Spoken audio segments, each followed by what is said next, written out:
Seriously? When is this war dance going to start? The Skysplitter has been hovering there for ages. When can we board and see what's inside? Is this how long life species live? Everything proceeds so slowly. The effectiveness of anticipation in my emotional center is at an all-time high. Oh, I need to drink some coolant. Relax. The Realm Keeping Commission will send boarding notices to all ticket holders. The Gazette said the Skysplitter will fire a salute before the ceremony starts. I saw the schedule for the first day of the tournament. Can you believe the Ringmaster accepted 4 challenges? And he's just a kid. So, who are you betting on, Bardo? I'm betting on neither. I lost all my credits betting on Roboball games in Taikian. This time, I've decided not to rely on probability games to accomplish my target of getting rich. War dance.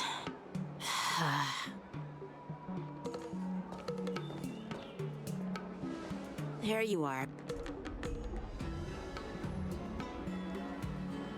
I heard you and Mr. Dan Heng went to meet the judges, and then a riot broke out in the shackling prison. I was so worried about you. Thank goodness you both made it out safe.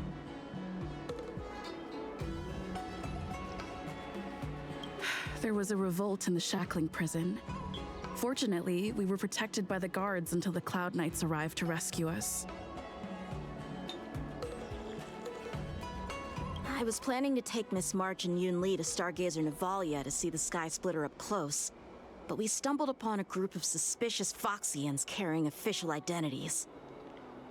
They were acting strange, so out of curiosity, we decided to follow them. It turns out they were actually Borisin disguised as Foxians. It seems they infiltrated Stargazer Navalia in order to prepare for Hoolay's escape, and we foiled their plans by pure chance. I wonder who provided them with those disguises, and how many more Borisin have taken advantage of the war dance to infiltrate the ship. Yeah, I heard them too. But I'm afraid I'll have to disappoint them. I've already reported to General Jing Yuan that I'll give up my role as the Ringmaster.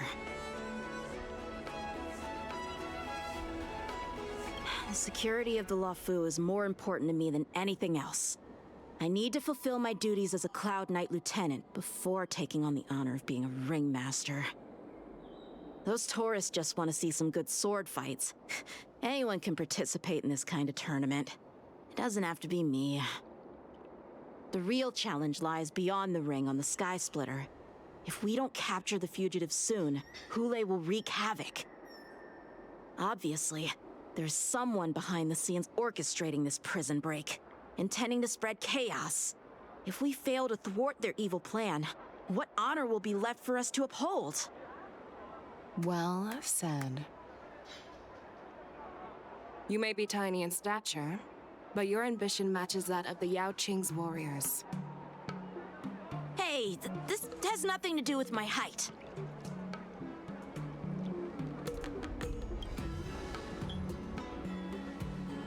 Yes, I suggested to Yanqing that we find a place to have a decent meal. A hunter must be well fed before the hunt. You still have a good appetite, even in the face of disaster. You truly are the Merlin's Claw. Please finish the food quickly so we can get to work, General Feixiao. Well, that's not up to me. Dig in. I called you here so you could enjoy the food. Me? This isn't the time for a leisurely meal, and this is way too much for me. Oh. You'd give me time to enjoy a meal, but not yourself? Ever since you encountered those Borisin spies, you've been so busy that you've hardly eaten anything. You can't defeat Hoolay on an empty stomach. Take your time. Enjoy the meal and calm yourself. Hoolay's whereabouts are still unknown, and they've even taken Mr. Zhao Cho hostage. The longer we wait, the more complicated the situation becomes. Zhao Qiu always said I'm the most impatient person among the Cloud Knights, and I can't argue with that. So, there's no reason for you to be more anxious than me. I've fought against Borisin abominations for years, and I know their ferocity and cunning well. The Borisin were clearly well prepared for this prison break, and now they are staying in the shadows. They have no reason to rush out into the open. When facing cunning and ferocious prey, the hunter must be more patient, biding their time to seize the golden chance for a decisive blow. Once Hoolay loses his patience and reveals himself, that's when we'll strike. But when will that time come? Like I said, it's only one meal away.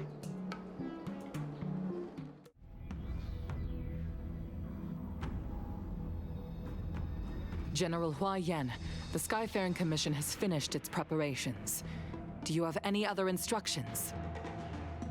Representing the consensus between the Merlin's Claw and the Divine Foresight, I'll step in as the temporary commanding officer of the seat of Divine Foresight and oversee the Six Commission's affairs on the Luofu. What is the situation at the shackling prison? Hoolay made a quick escape and even sealed the gates of the prison. As of now, the Cloud Knights have re-established contact with the staff inside. The good news is the two Nameless who were trapped in the shackling prison are safe and sound. I know I shouldn't use the word great given the current situation, but I'm relieved that she and Dan Heng are safe. We've lost contact with one of the messengers from the Xianzhou Yaoqing. The Borisin have likely taken him hostage. Don't worry, Yukong. Feixiao is leading the wolf hunt operation, and you know how capable she is. I have no doubt about General Feixiao's capabilities, General Huayan. I'm more concerned about the Wardance. According to the plan, the ceremony will begin in 6 hours. The Skysplitter will be activated, and all visitors will board the ship to watch the contest. But now, with Hoolay's whereabouts unknown, everything is filled with uncertainty. March is right, Grandpa. I heard the escaped prisoner from the shackling prison is beyond formidable. In case anything goes wrong... So, Yunli, what do you think we should do? Well... I believe we should declare martial law and allocate manpower to search for the escaped prisoners. And as for the Wardance, it's better to announce an indefinite delay for now. Your plan sounds solid, but unfortunately solid plans rarely get a chance to be implemented. I believe there are at least 2 parties who won't accept your approach. The first are the many travelers who have come all the way here for the Wardance. If we declare martial law now, it's like declaring that the Luofu isn't safe. How do you think the outsiders would react? They'd be terrified, and chaos might ensue. The second party is the staff of the Xianzhou Luofu's 6 commissions. They've invested a lot of resources and manpower into organizing the Wardance. Suddenly suspending it indefinitely would create numerous challenges for them. But of course, not everyone disagrees with your idea. Really? The mastermind behind this incident would fully support your opinion, presumably. Hoolay's escape and your discovery of Borisin's spies at Stargazer Navalia. Even a child could guess that these events were orchestrated. The fugitive is just one piece in the game. The one controlling the pieces wants to spread chaos and suspicion among the people on the Luofu. If we declare martial law and postpone the Wardance, will fall into their trap and instill fear in people even before Hoolay actually does anything. So what do we do? We'll search for the prisoners while maintaining order on the Luofu, acting as if nothing has happened. As if nothing has happened? Yanqing said he'd assist the generals, and now he's nowhere to be found. With the host ringmaster gone, how are we supposed to act like nothing has happened? That's why I called the two of you here.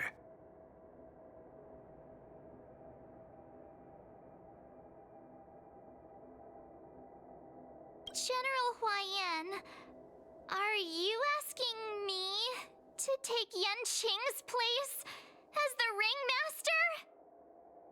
You caught on quickly, Miss March. That's exactly what I mean. But Miss March is a guest invited by General Jing Yuan, Grandpa. How can an outsider represent the Luofu in the ring? It will make the Xianzhou Luofu a laughingstock. Dear child, the nameless of the Astral Express are renowned throughout the cosmos. It's an honor to have them participate in the ceremony. Plus, Miss March is a disciple of the little Cloud Knight Lieutenant. How can she be regarded as an outsider? We can't afford to have any problems during the Wardance. I'm entrusting you not only with the honor of the ring, but also with the security of the Skysplitter. Yukong, please explain to them the rest of the arrangements.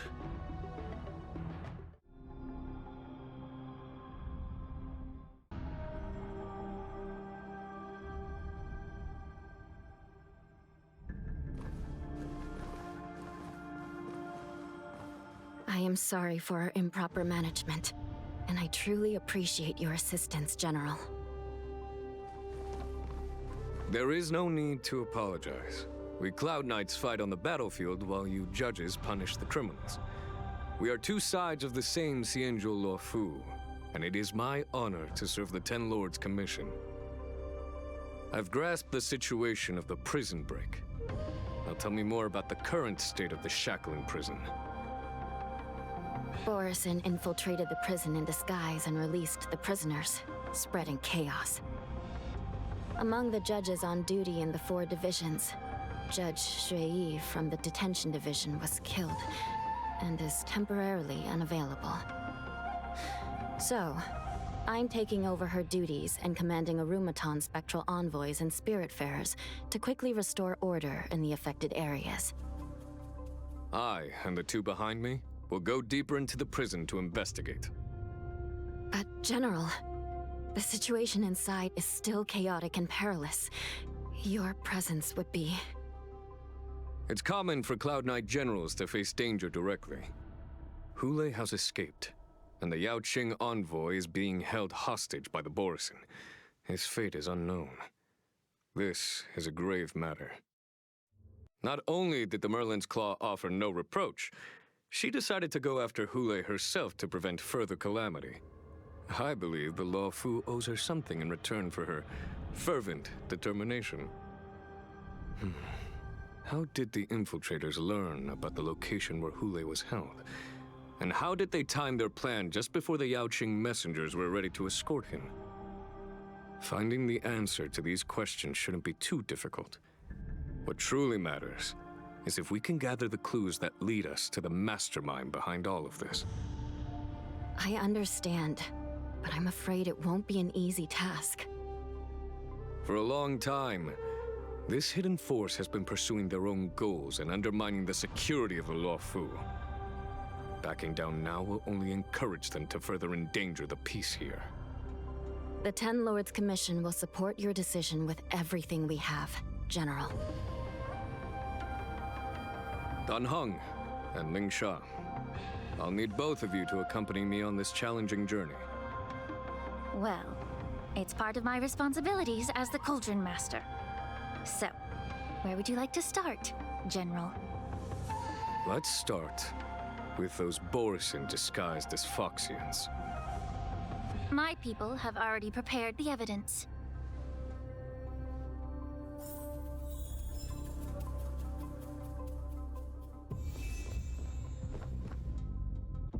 Incense ascends, entwined with ethereal clouds. According to Lieutenant Yanqing's report, he stumbled upon a few suspicious Foxians at Stargazer Navalia. After following them, he discovered that they were actually Borison in disguise. This is one of the bodies. Looking at him now, it's hard to imagine how he transformed into a Foxian. My alchemist detected some complex ingredients in his remains, which might explain how these Borison were able to disguise themselves as Foxians. Simply put, Foxians and Borison share a common ancestry. Although they look completely different now, there isn't much genetic difference between them. This medicine allows Borison to temporarily change their shape into that of Foxians. So, in other words, if they stop taking the medicine, their true form will soon be revealed? Indeed. This means that these Borison have a steady supply of the medicine within the Luofu. The disciples of Sanctus Medicus. Looks like the Alchemy Commission is involved once again. When I was sorting through the prescriptions they used, I came across one called Semblance Reversion Essence. It's designed to help those disciples suppress signs of their Mara-struck forms and maintain their normal appearance. When I compared it to the medicine found in the Borison's body... They're one and the same, aren't they?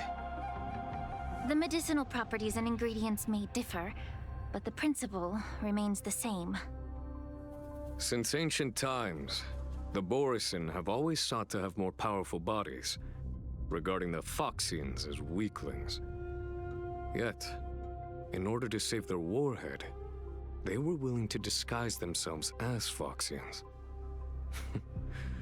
Their determination is quite remarkable. If these infiltrators rely on the medicine to maintain their disguise, then following this lead in our investigation seems prudent. Please follow me. Here we are. According to the judge, this area is not yet under control, so we should proceed cautiously. I've captured the nature of the medicine in my sensor. By following the medicinal fumes, we should be able to retrace the steps of the disguised Borison.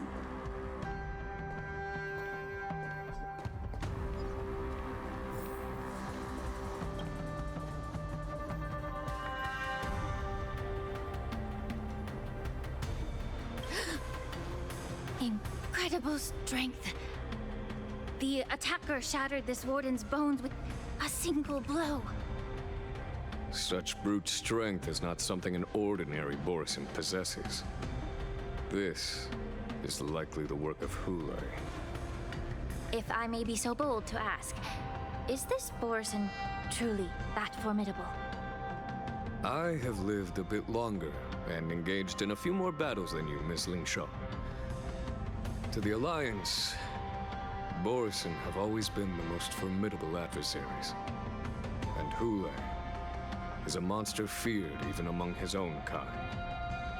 With his strength, Hoolay united numerous Borison packs, forming a grand army of abominations of abundance. They constantly pushed the Alliance's armies into perilous positions. Over 7 centuries ago, I followed my mentor on a campaign against the abominations, and I personally witnessed the devastation on the battlefield after Hoolay appeared. Even with medicinal pellets that suppressed the fear caused by his lupitoxin, countless Cloud Knights succumbed to panic in the face of his murderous aura.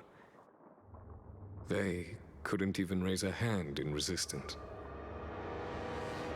If the former sword champion hadn't immobilized Hoolay with her Frostblade, the outcome of that fateful battle could have been very different. By the end of the battle, only a few of us remained. The crimson moon cast the sheen of blood on all. Everything I saw was painted dark red. If that's the case, why wasn't the beast executed instead of being imprisoned? On the Xianzhou Juming, the judges cast those unforgivable and nearly immortal abominations of abundance into the eternal flames of the stars, reducing them to ashes. Their so-called immortality is just a facade. I mean, nothing can truly defy death, can it? I just don't understand why the Luofu kept this tumor for so long, leading to the terrible situation we're facing now. But I guess I understand. The people of the Luofu are known for their kindness. Even when faced with the malignant tumor within the Alchemy Commission, they couldn't bring themselves to cut it out. Instead, they exiled the healer, who tried to solve the problem, to the Xianzhou Juming. I understand if you hold grudges against me, Miss Lingshaw. I take the blame for the resurgence of the disciples of Sanctus Medicus. As for why Hoolay was only in prison, I can shed some light on that too. I'm just a healer. I'm not familiar with the past. I'd appreciate it if you could enlighten me, General. All right. Let me tell you more about it as we go.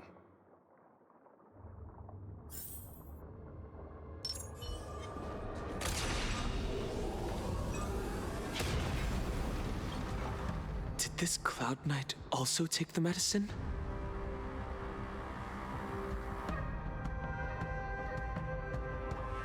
No. This is a Borisin in disguise. A guard killed him before he could return to his original form. All these Borisin are dressed in official attire. Besides the Cloud Knight, there were also 2 Borisin disguised as members of the Skyfaring Commission and the Artisanship Commission. Whoever is providing them with official identities must hold the position of power. Let's search elsewhere.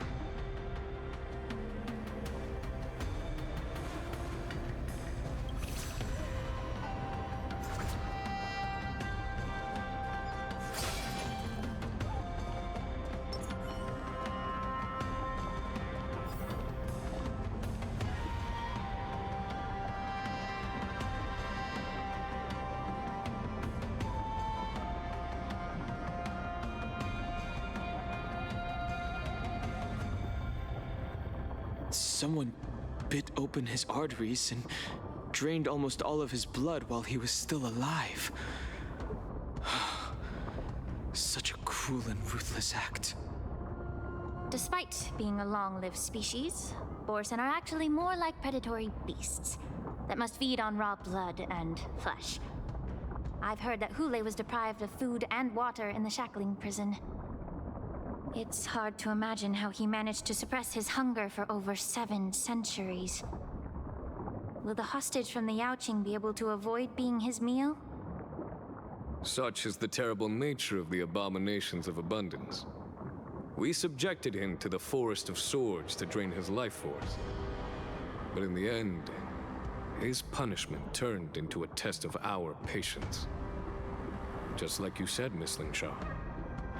Casting a creature that can't be killed into a star would be a way to permanently get rid of it. But unfortunately... The Phoxians didn't agree to that. Exactly. The atrocities committed by Hoolay went beyond mere massacres. Throughout numerous wars, we made every effort to eradicate the Borisin. But Hoolay, with his mysterious sorcery, turned countless Phoxians into his pawns. And so the Borisin kept returning. The Phoxians curse his name day and night, and they even use it to scare children into staying quiet.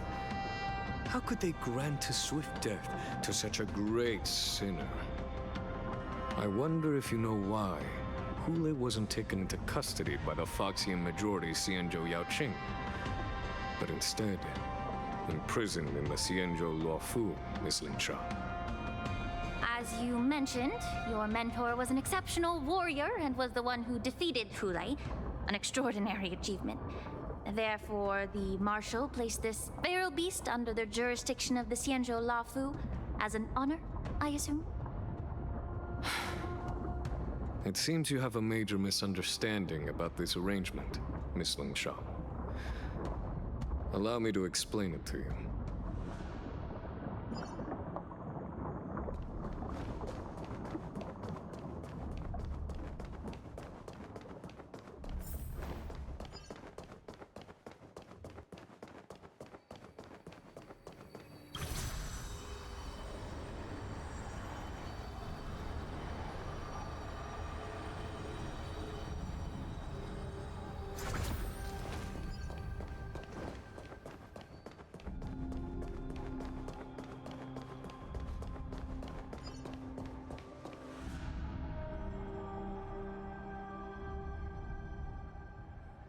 Yanqing told me that an IPC ship was attacked by Borison. Is this what they were transporting on the ship?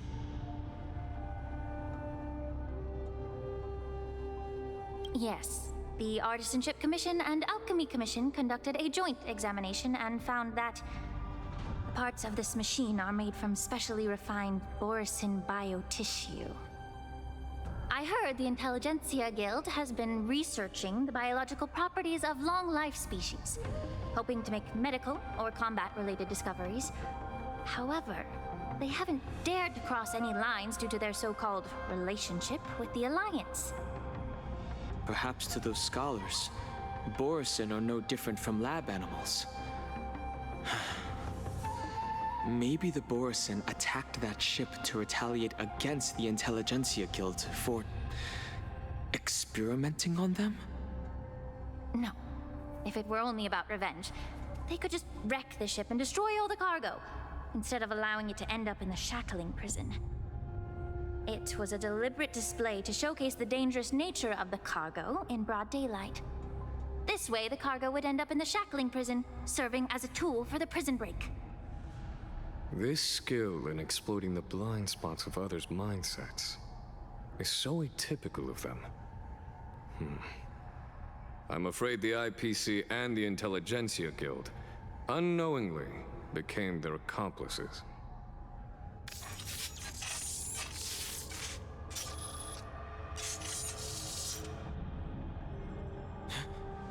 Watch out!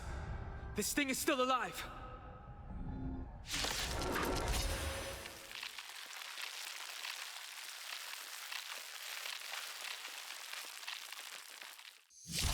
Regenerate even after suffering such severe attacks? Their imitation of long-life species has crossed the line. Dreams do come true. Sam in position. Detonate damage. Like fun till everything burns to ashes! This fight to live! Time to cleanse the filth. Wouldn't you agree? I will set the seas ablaze! Stay in. The mood is set. Let the show begin.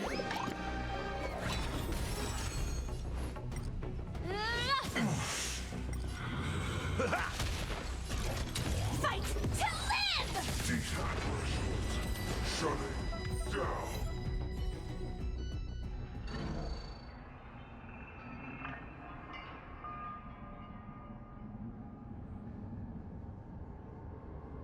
You haven't answered my question about why Hoolay was imprisoned in the Luofu instead of the Yaoqing, General. You've been reserved in your response. Could it be that such an arrangement wasn't an honor? The reason why the Marshal didn't leave Hoolay on the Yaoqing lies in the very mech in front of us. Are you suggesting that there are people trying to understand Hoolay's secrets and use them for their own purposes? Just like with this mech? Well, I understand. I've heard that the Foxians on the Yaoqing share a bloodline with the Borison. And just like the Borison, some of the Foxians there experience an uncontrollable insanity called moon rage. The Marshal believed that this would be inhumane and no different from what the Borison did, so... Exactly. While Borison see moon rage as a blessing that unlocks their true potential, Foxians see it as an inevitable curse within their bloodline. Countless healers of the Yaoqing have attempted to unravel this mystery, but to no avail. Why can Borison control the power of Moonrage? Can we Foxians break free from this curse? These questions were asked frequently. Each questioner had good intentions. But the road to catastrophe is paved with good intentions. To the Foxians of the Yaoqing, Hoolay was not only the warhead of the Borison, but also a monster that could be the subject of much research. Hoolay thus became a poison that corrupted people's minds without their knowing. That's why the Marshal decided to imprison Hoolay and the Luofu. It wasn't an honor, but rather a warning. Because such selfish pursuits in the name of good intentions once led to a tragedy on the Luofu that served as a warning to future generations. The sedition of Imbibitor Lunae. By imprisoning Hoolay and the Xianzhou Luofu, the Marshal both suppressed the dangerous intentions of the Yaoqing Foxians and warned the Xianzhou Luofu to refrain from repeating its mistake. That was a necessary trade-off. The Xianzhou alliance is not solely about the Xianzhou natives. Only when all three races, Foxian, Videodora, and Xianzhou natives, form an alliance, will there be a promising future for all. Thank you for enlightening me. Was it for the same reason that you traded off my mentor to the Xianzhou Zhuming, only to stand idle and allow the resurgence of the disciples of Sanctus Medicus?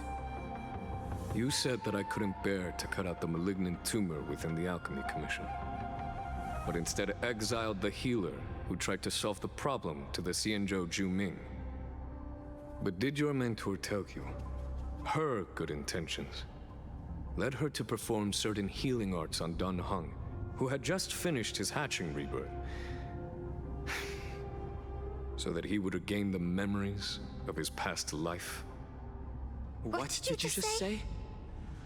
She believed that restoring the High Elder's knowledge of his past life would allow the Videodora to resume their duty as the guardians of the Ambrosial Arbor, quelling the strife within their clan and bringing everything back on the right path. But just as I mentioned earlier, the road to catastrophe is always paved with good intentions. Since then, the 6 charioteers decided that the Alchemy Commission would no longer have a cauldron master. Until your arrival now. If that's the case, I should thank you for protecting my mentor by exiling her, General. Quite the contrary. I should be the one thanking you. Thanking me? All I ever want is to have a clear conscience. However, can long-life species truly achieve that goal in their long-drawn lives? For example, you were implicated along with your mentor and forced to leave your homeland without knowing the truth. And now, with the complicated situation in the Alchemy Commission, the Alliance has spared me a lot of trouble by sending you to handle this challenging task. Shouldn't I be thanking you instead? Your eloquence is indeed impressive, the divine foresight. You won't even leave me any excuses to hold a grudge against you. But let me make it clear. The Alliance sent me here to handle the business impartially, not to choose sides.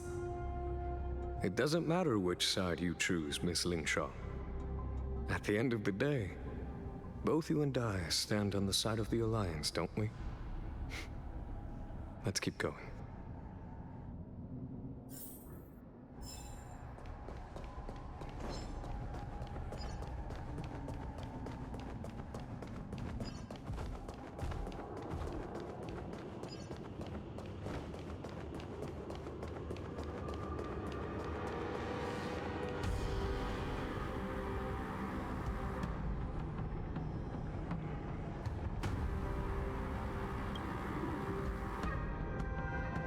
These Mara-struck soldiers... don't appear to be escaped prisoners. How can you tell? These soldiers are fully armed. Obviously, they didn't hastily join the battle. The messenger named Morza did say that there were two groups of attackers. The other attackers, aside from the Borison, could hide their tracks. I believe he was referring to these people. Hide their tracks? Exactly. I've engaged with these attackers before, and they used Cloud Hymn magic to hide their presence. Without careful observation, no one can detect them.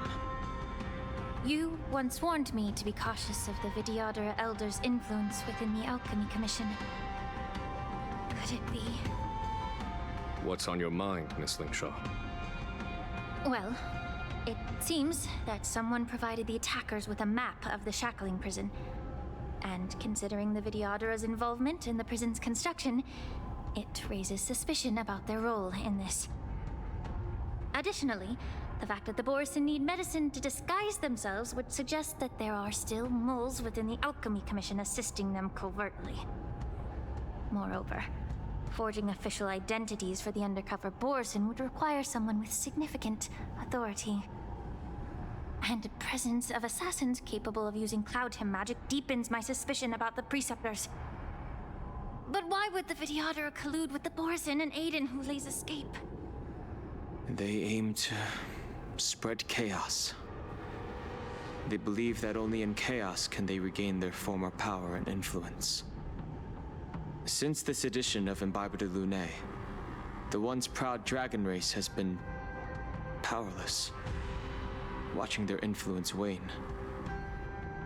Being a native of the Luofu, Miss Lingshaw, I believe you understand the implications. However, I don't think the Preceptors are the true masterminds. If I'm not mistaken, the one behind all this treachery is the Lord Ravager who exploited the weaknesses within the Luofu and instigated the disciples of Sanctus Medicus, ultimately leading to the Ambrosial Arbor's resurrection. Fentilia. Please remember, General, that everything I've mentioned is mere speculation. We need concrete evidence for a public trial. If you want to interrogate someone within the Vidyadhara's ranks, you'll need irrefutable proof. So, what's your plan, Miss Lingshaw?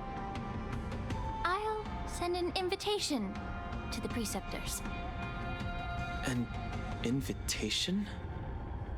The Preceptors have been inviting me for a personal meeting since my arrival on the Luofu. Now, I'll send them the remains of these Mara-struck soldiers and the route map I found in the prisoner's possession. Then, I'll ask them to meet me at Scale Gorge Waterscape.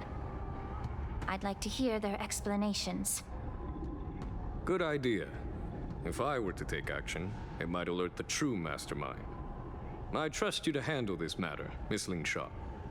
The internal affairs of the Vidyadhara should remain under their jurisdiction.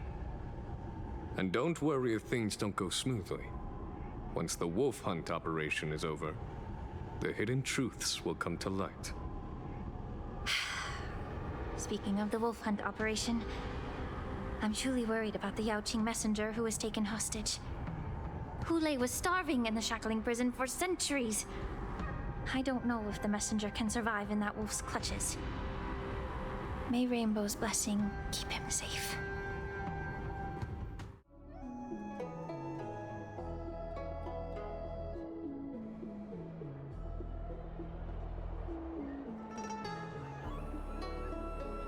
As I said, I'm a healer. But my art of healing requires the culinary arts to be truly effective. The magic of my cauldron is its ability to make all kinds of medicines into dishes that patients can eat. When simmered and cooked together, any kind of medicinal herb or ingredient becomes a delightful delicacy. Delicacy. But isn't that just one flavor overpowering the others? Well, you have a point. Let me ask you this. If there's a fussy child who refuses to eat green peppers, what's the best way to make him eat them? Stuff the kid's mouth with the green peppers and cook him alive in a pot. You have quite the sense of humor. I've heard that you, Borisin, have lost many of your taste buds during the self-modification process, so you can't experience complex flavors. Only the saltiness of blood and flesh truly awakens your appetite. It's a shame I don't have any green peppers right now. Otherwise, I'd happily stuff them into your mouth and cook you alive in a pot. I'm just kidding. The answer is quite simple. Chop up the peppers and mix them with minced meat to make meatballs. This way, the flavor of the meat overpowers the taste of the peppers. And even a fussy child can enjoy them. Can I just boil your tongue in this hot pot? I know you're trying to buy time until someone comes to your rescue. You said that Jin Liu recently returned to the Luofu, right? Well, she did come back. But, unfortunately, I also found out that she committed serious crimes and was escorted to another Xianzhou ship. Do you really think you can delay our departure by provoking Lord Hoolay's desire for revenge with your clever little tongue? You see Borisin as savages who know nothing about the Xianzhou, but in fact, we know all about your tracking tricks. Like the jade abacus you're carrying, and the side cranes in the sky.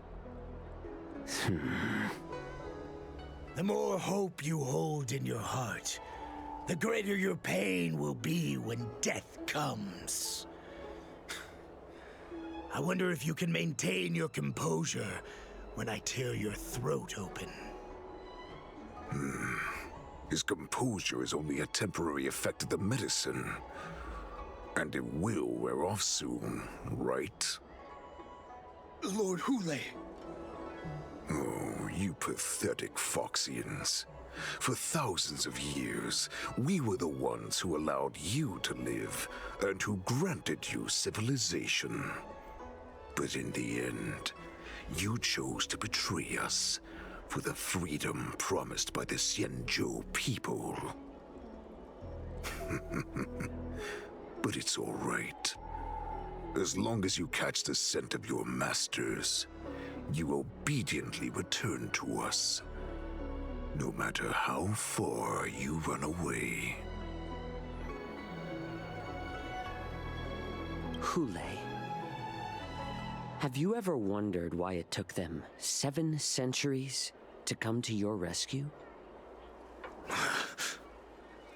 The Borisin's era has long passed. Did they ever tell you these harsh facts before giving you hope for returning home? Lord Hoolay? Now they're being crushed by the Merlin's claw of the Yanqing, by a Foxian. They're hiding in remote corners of the cosmos, trembling with fear like a wounded beast on its last legs, reaching out desperately for any fake hope of salvation, which in this case is you.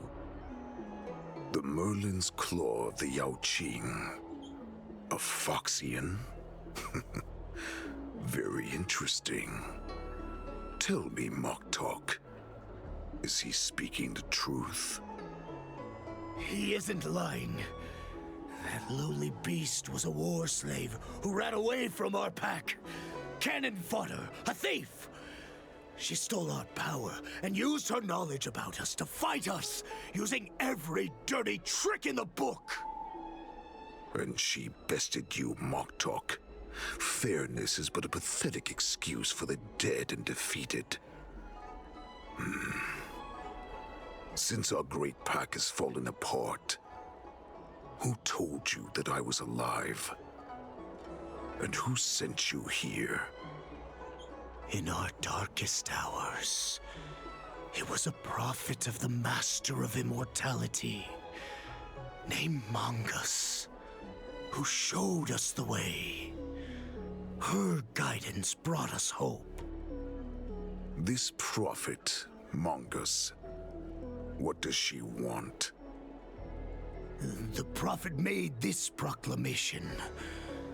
The Borisin have been divided for too long, and only your return can unite all the packs, restoring us to our former glory. That's when we learned that you were still alive. It must have been a manifestation of the Master of Immortality. And the prophet told us that the Foxian general of the Yaoqing would take you to her ship during the Luofu's Wardance, and that it would be our best chance to infiltrate and free you from your prison. And just as she said, we did it!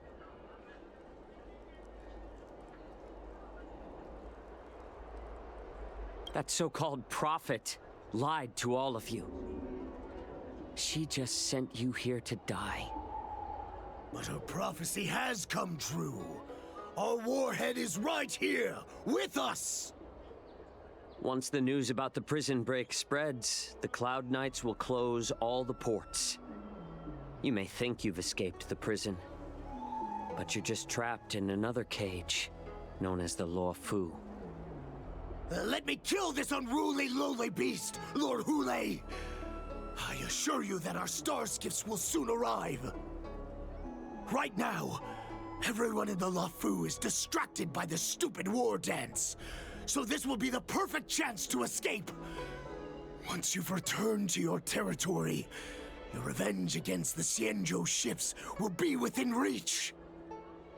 Perfect chance to return to my weak and shattered pack at the mercy of a ridiculous false prophet and become a mere puppet in her clutches. Her plan is full of flaws. The only paths she has prepared for you are escape and death. Listen up. A wolf never allows itself to become prey. From now on, you'll follow my orders. Since you are so confident that the Cloud Knights will close the ports, Xianzhou, I'm now giving you a chance to go and see it for yourself. Go to the ports, come back, and tell me what you saw. Wait, what did you just say? But my lord! Would an alpha wolf ever listen to a cub mock talk? No, I've never heard anything like that. I wasn't trying to defy your will. I will always unquestioningly follow your orders. Just a little pre-hunt entertainment. Don't you want to run away? You will come back. Because Foxians like you always obediently return to their masters, no matter how far they run away.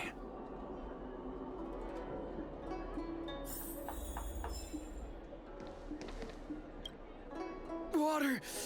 I need some water! What the heck was I thinking?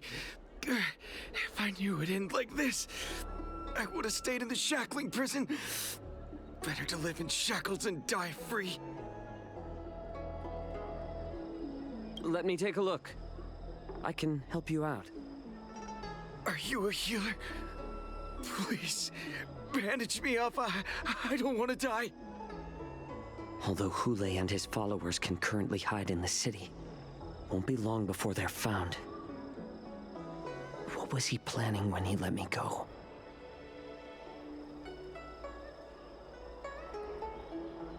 I don't want to die yet. I don't fully understand Lord Hoolay's intentions, but don't think you can simply run away. Understood. You know why I'm letting you go. Because Foxians like you always obediently return to their masters, no matter how far they run away. Head to the port and report back to me. Let's see if they really closed it like you expected.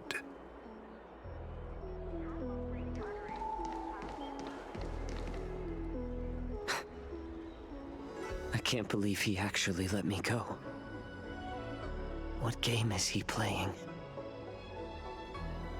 Perhaps I can try to warn the Cloud Knights. No. Perhaps I can just escape.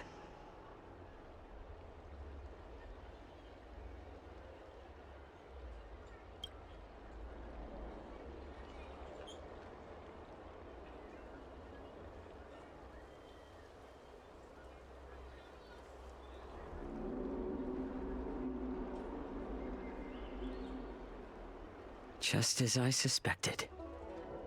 He's testing me. The Cloud Knights must have been aware of the situation inside the shackling prison for some time. Will General Feixiao personally lead a squad to capture Hoolay?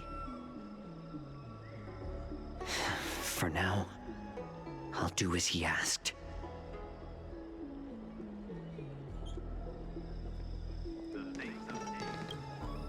Why are you wasting time here? You are Borison. That's right.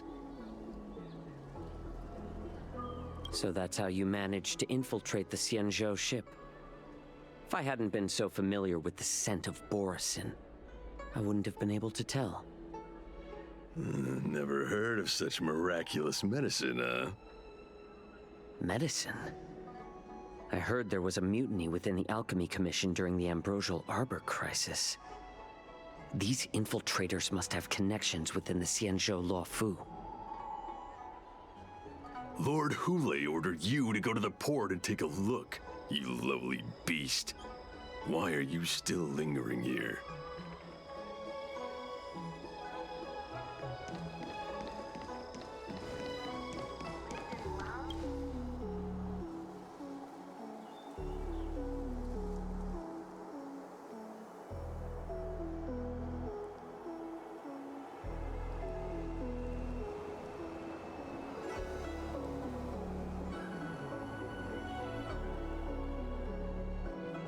Would you like to board my Starskiff?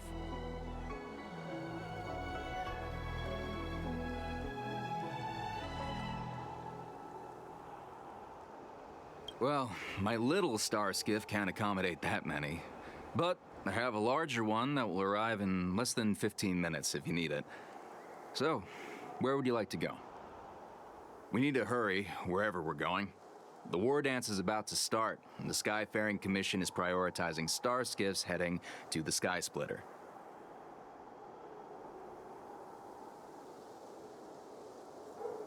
Close the ports? Why would they do that?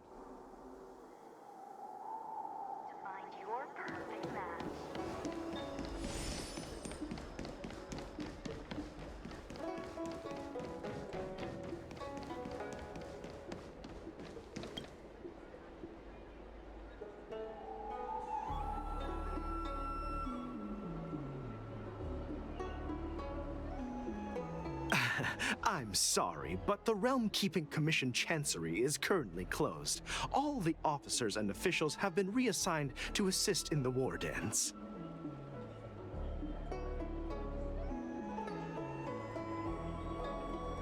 Hey, although we're short-staffed at the moment, if there's anything I can do to help, please feel free to ask me.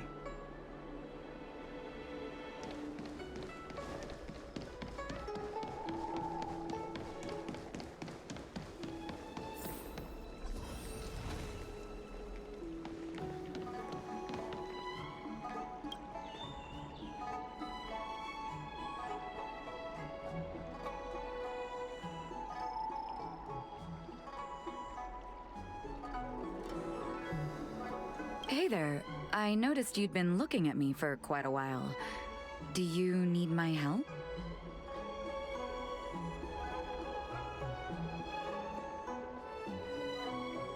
Understood.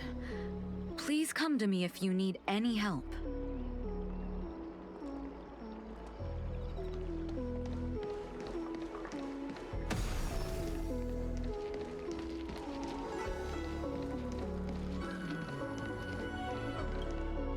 Stop asking. I'm off duty now. Go bother someone else.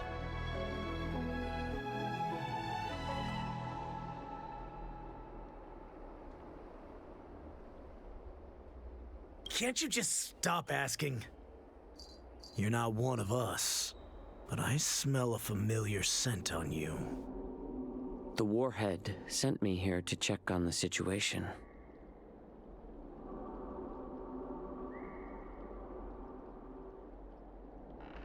Not yet.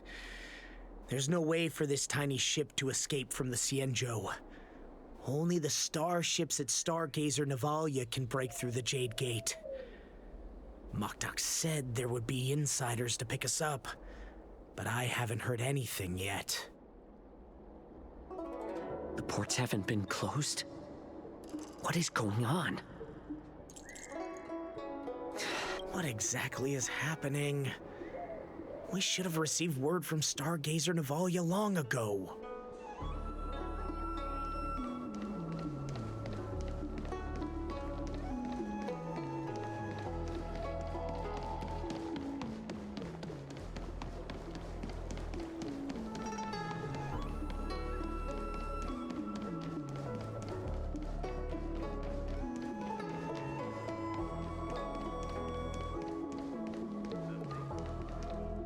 You're back, Xianzhou.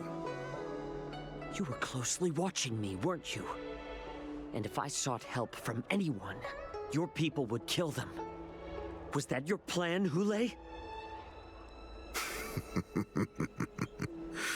Oh, exactly as you said. So, have the Cloud Knights closed the ports?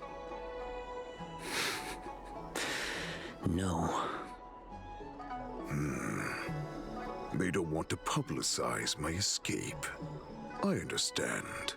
It's no surprise, for fear is more deadly than claws and fangs. Especially during a festive time like the Wardance. What lurks here is not a group of fugitives, but rather a pack of wolves amidst the flock. My cubs are hungry, ready to feast on flesh and blood, reveling in your fear. Your calm facade will soon crumble. I can tear through it and expose your pathetic bones anytime. There's no escape from me, Xianzhou. Of course, you can try your luck and believe that your wits will save you. But remember, you're not the only hostage in this city. If you try anything funny, innocent people will die because of you. Now, let's talk about the Foxian general you serve. Moktok says she's here for me, which means she'll be hunting me herself. Before the hunt begins, I need to know my opponent. You can refuse and play tough, or you can cooperate and save us both some time, healer.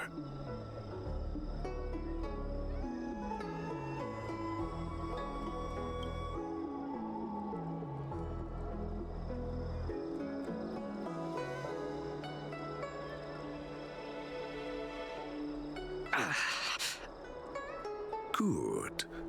At least you didn't try to draw attention with a scream.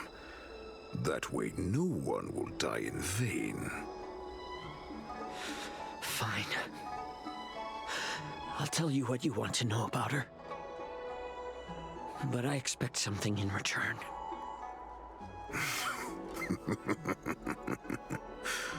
What makes you think you're still in a position to negotiate with me? You can torture me until I talk. Or Let's save us both some time. Warhead. Here's the question that's been bothering me. How have you managed to survive and endure centuries of torture? Borisin aren't supposed to live that long, or possess such regenerative abilities. So, is that why the Xianzhou Yanqing wanted to take me away? Oh, to some, I'm a hostage, but to others, I hold the secrets they desire. I still remember, in the early years of my captivity, the Phoxians came and went. They extracted my blood and marrow, trying to unravel the mystery of moon rage. They wanted to conquer their fear of the Borisin and free themselves from their bloodline. Unfortunately, they failed to uncover the secret. So, they resorted to the most brutal punishments they could imagine. Some seek power to destroy their enemies, while others seek power to become their enemies. Which one are you, Xianzhou? Ah, I see. You're the most pitiful of them all, healer of the Yanqing.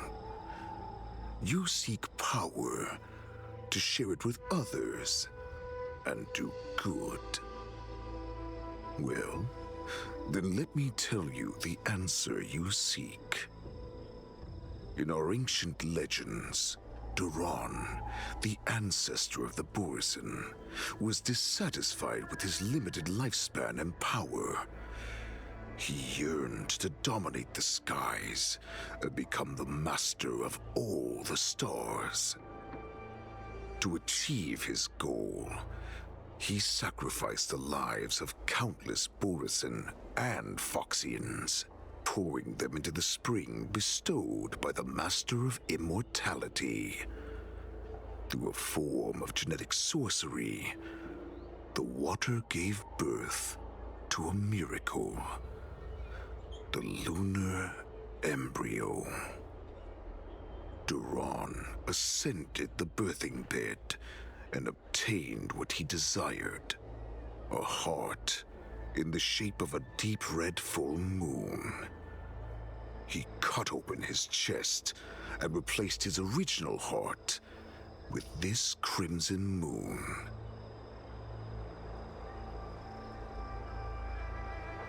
Laugh all you want, but only I know the truth behind every word. This moon heart beats within the body of every generation of the Borisin warhead. In the ritual that decides the new warhead, the successor cuts open the previous warhead's chest and consumes the divine heart, thus possessing it as their own. Devouring is the true essence of life, allowing us to endure and thrive.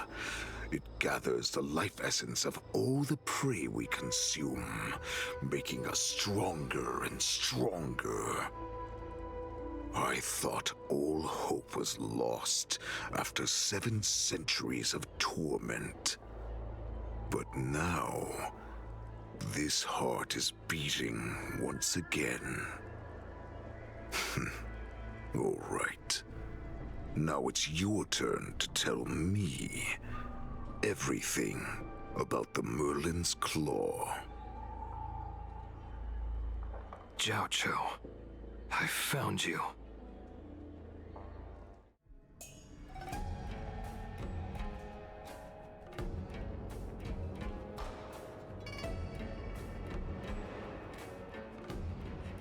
I know I'm in no position to question your orders, but if I understand correctly, you already have intelligence about the Borisin?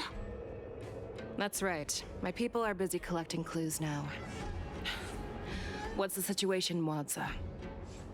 General, before we completely lost contact with Xianzhou, I picked up a signal from his Jade Abacus. It won't take long before we locate their whereabouts. If that's the case, shouldn't we immediately go there and join forces to eliminate the Borisin? Why are we returning to Stargazer Navalia? Looks like your general has only taught you swordplay, not the art of the hunt. There's an old saying among the Borisin. In the forest, the hunter may easily become the hunted. While we may call ourselves the hunters now, chasing them blindly will only make us become the prey.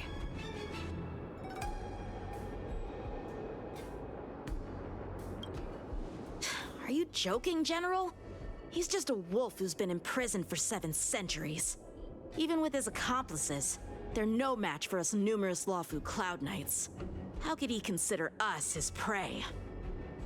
Do not underestimate the enemy. Hoolay is not an ordinary Borisin that can be easily killed. The advantage in numbers means nothing when we face that monster. A vicious beast who hasn't tasted blood and flesh in 7 centuries is now lurking on the streets of the Luofu right before the Wardance. This is what makes the situation treacherous and unpredictable. To him, the lives of ordinary people are just meat, ready to be devoured at any moment. Exactly. That is why we must succeed in our first strike, or the situation will spiral out of control. You've heard of this military tactic, right? When you surround your enemy, leave one side open for them to escape. A skilled hunter must be well prepared, waiting for the prey at the most advantageous position.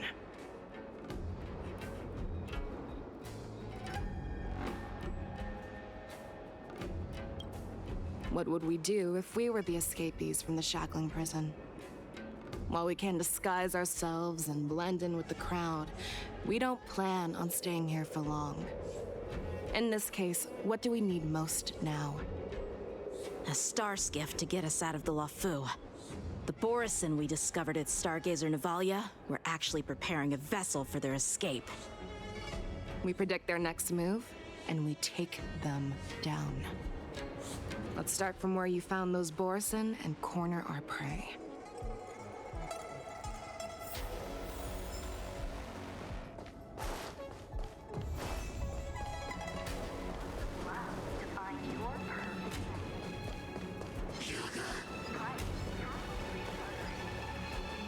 This is where we ran into the Borisin last time. It looks the same as usual. Because I blocked all the relevant news to make it seem as if nothing had happened.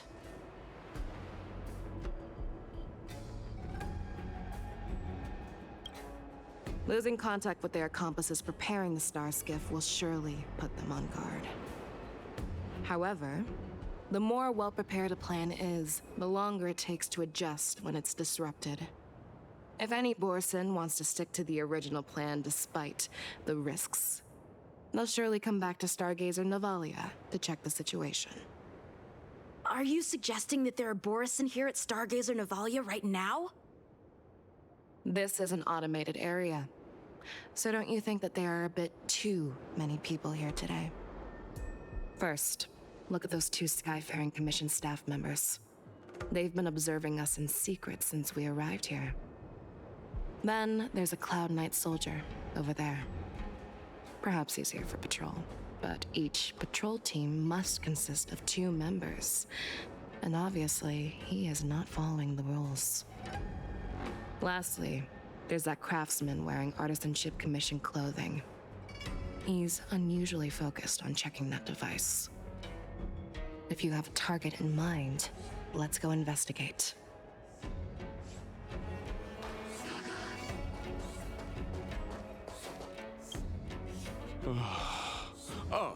Lieutenant Yanqing and General Feixiao? You're aware of the Borisin prison break, right? Yeah, I've received the news, and I'll be on the alert.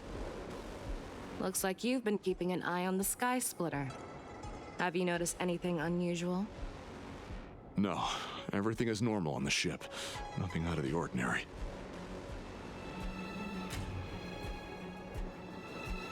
This is not a location for a Cloud Knight on guard duty, is it? Well, this spot offers a great view. Are you here to keep an eye on the Skysplitter? Yes. You've been observing the Skysplitter for a while. Have you noticed anything? Honestly, just watching the ship from here isn't too thrilling. I wish I could go on board and witness Lieutenant Yanqing's contests. Speaking of which, Lieutenant Yanqing, aren't you supposed to be on the Skysplitter? Is it all right for you to be here instead? Thank you for your concern, but I have more pressing matters to attend to.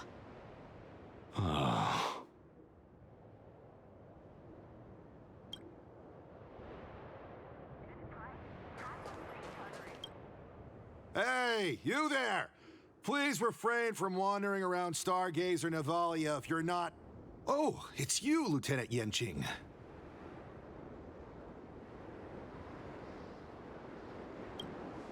No, not at all. Actually, I'm here to address a peculiar issue. A peculiar issue? Yeah, we've had some unscheduled Starskiffs being constructed at this dock in Stargazer Navalia. Could there have been an error in the production planning for the assembly line? This is just weird. I thought all the pending Starskiffs from before the Wardance had been scheduled already. I'm sorry, but I need to focus on my work right now. If you have any questions, we can discuss them later.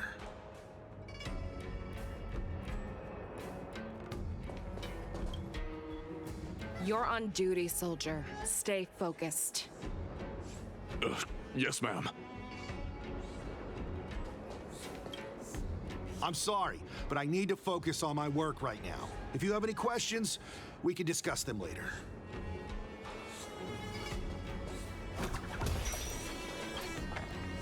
Who are you? Don't you know that Stargazer Navalia is on lockdown now? Hey, chill out. They're just a few lost tourists. But Stargazer Navalia is the shipbuilding port of the Xianzhou Luofu. If the Skyfaring Commission called for a lockdown, there should be official documents proving it, right? Official documents? Of course there are. The Cloud Knights are aware that some people have infiltrated this port. That makes perfect sense. So you're now investigating the Borison? Yeah, we've received orders from the higher-ups, so we've blocked off this area to prevent any interference with our inspection. Thank you for your understanding. So, it seems that some Borison have returned to Stargazer Navalia in disguise. The answer seems quite obvious. That's my suspicion as well. Remember when I mentioned that the Cloud Knights blocked all relevant news to make it seem as if nothing happened? Stargazer Navalia is not under lockdown. But on the contrary, those staff members use Stargazer Navalia is on lockdown as an excuse to persuade us to leave. This contradicts the Cloud Knights' plans. Their flimsy disguise has been exposed. Even if they try to hide, there's no way they can escape us.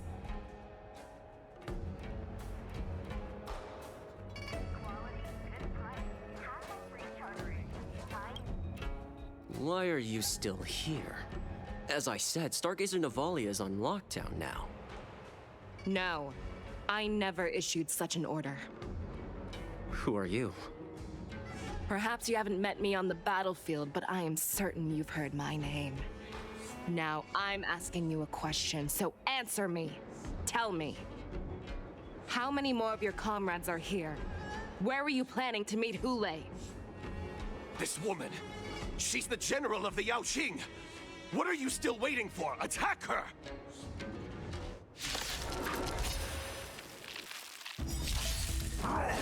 Calibrate.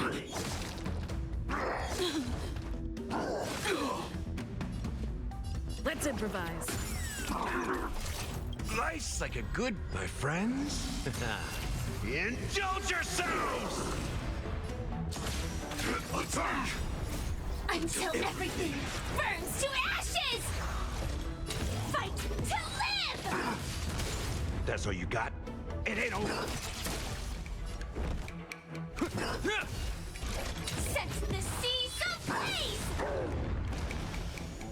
Rhythm get met.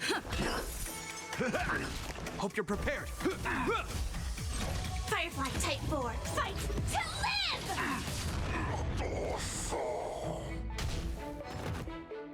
Recalibrating. Dreams do come true. Run! Tell Lord Moktok about this!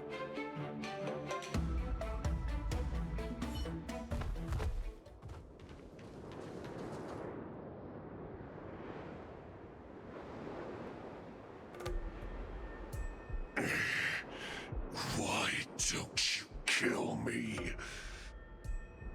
Because I need answers. You were our war slave, so you should know us descendants of Duran. You want me to talk? Fine. Try whatever you want, but I assure you, you won't get anything from me. Only fangs and blood. If I were to do that, I wouldn't be any different from you. I am the arrow that pierces the wolf's heart. I grant you a swift death. That's exactly what I desire. Wolves that leave the pack are prepared for the fate of never returning home. But sadly, you didn't catch my partner. He will alert them. Before you close your eyes, you should know that I allowed him to escape. Because he will lead the Cloud Knights to Hoolay's hideout.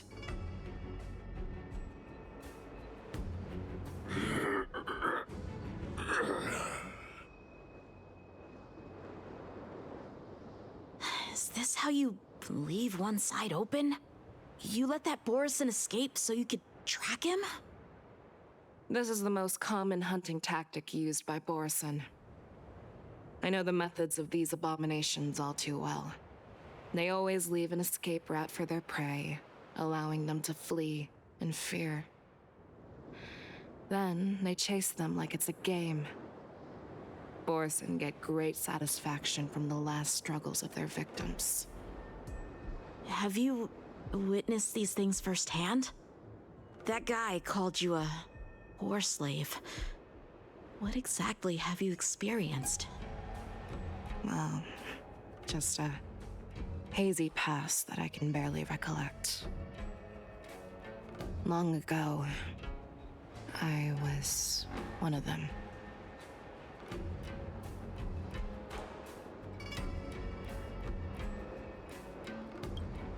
Not all Foxians are lucky enough to be born on a Xianzhou ship.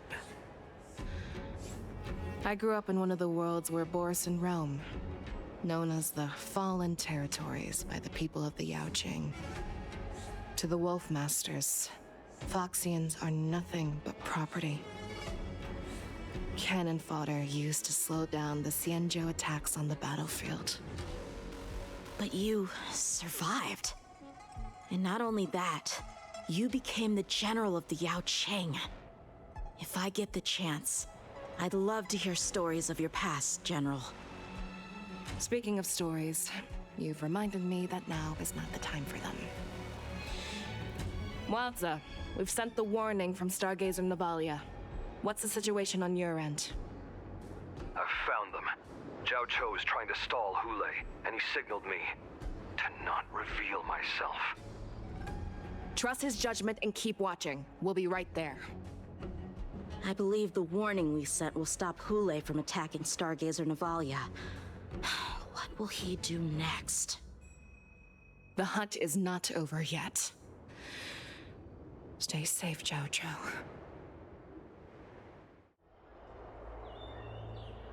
Please, save me. I want to live. Doctor! Xiaozhou, find a medical ingenium and give that kid a shot! Hurry! I see. How's the front line? The Borison Beast ships have already landed on the Fenghu. It won't be long before this place is overrun as well. What about General Yueyu? Any news from her? I'm her healer. I should stay by her side at a time like this. She asked me to tell you that she's not coming back. She must protect the Cloud Pier telescope. General asks you to save that kid. The girl fought desperately just to bring us all back here alive. I've never seen such a brutal fighting style. Her body, it's like she was split open. Just like... Oh, her blood pressure is dropping. Do you hear me, Xiaozhou? Loud and clear. Get me some tumble dust. We've got to start the operation right now. I will bring her back. Is that why you're so determined to learn my secrets? Do you hear me, Xiaozhou? I do. Loud and clear. So she saved you all in that great battle on the Xianzhou Fenghu 3 decades ago. But to your surprise, you discovered her Borison bloodline while she was at death's door. Moktok told me that she was a war slave who escaped from the Eclipse Pack. Oh, what a twist of fate. Turns out, she's from the same clan as I am. Now I understand. No wonder she displayed such astounding power, determination, and cruelty in battle. Turns out it's all because of her Borison bloodline. Mutt. Despicable mutt.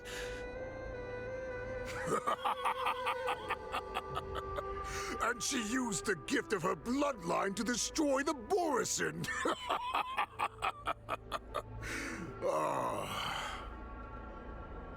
Moon Rage, a blessing for wolves, and a curse for foxes. For Borison to have their bodies torn apart by Moon Rage and transform into a beast, is the ultimate joy. But for you Foxians with poor regenerative abilities, it means certain death. With the burning fury in her heart, that Foxian general will eventually lose her sanity and indulge in endless bloodshed. The scars on her body will not be caused by enemy weapons, but by the immense power she can't withstand.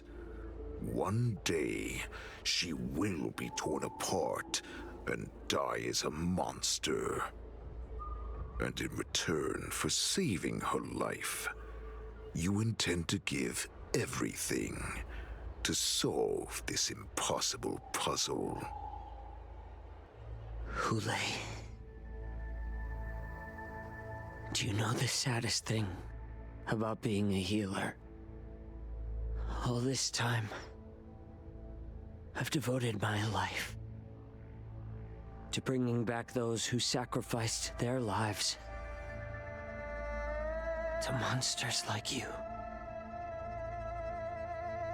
I exhausted myself, and my hands trembled.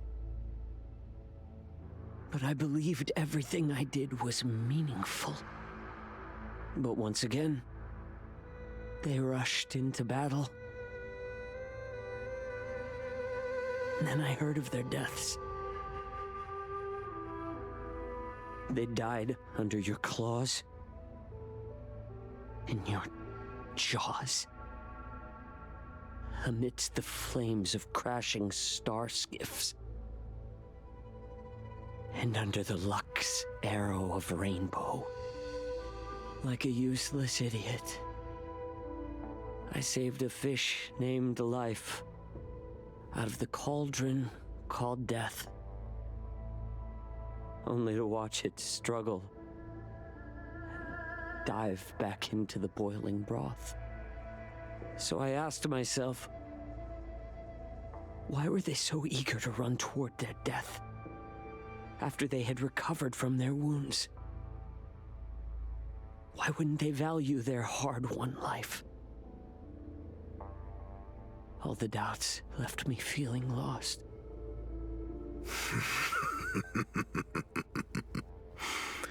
I can smell your desperation, all the way down to your bone marrow. Eventually, I realized that their deaths held value. They placed the weight of their sacrifice on the living, granting us strength.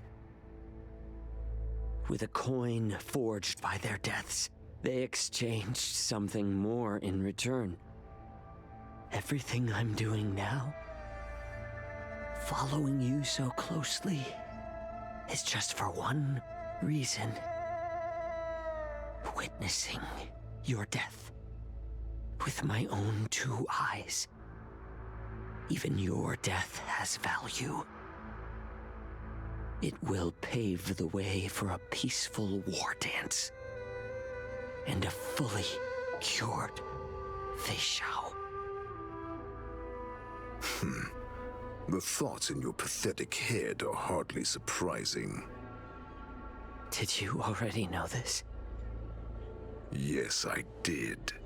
As Borisin, we understand the value of death more than anyone. And as a healer who has witnessed so much death, you won't be swayed by fear. What a shame, what a shame. Your story actually sparked a trace of respect for you in my heart. Can you even feel respect with your corrupted heart? Of course, because I caught a whiff of my own kind in you. Unfortunately, in the end, you're still just a weak fox. As the wolf's creed goes, gift the wolf a dead end where new paths arise. Raise him to a doomed fate where satiation lies. The cowards in forgotten corners meet their unworthy demise. Yet the valorous in brutal battles embrace their eternal prize. That's why I'm keeping you alive for now. I want to show you how Borisin truly respect their enemies. We will consume your flesh and blood, nourishing our own. We will crush your hopes and dreams, clearing a path for our hunt. Your feeble souls will witness a new future. A future that belongs to me. My lord, we received a message. Our arrangement at Stargazer Navalia has been discovered. We must act quickly. That doesn't surprise me at all.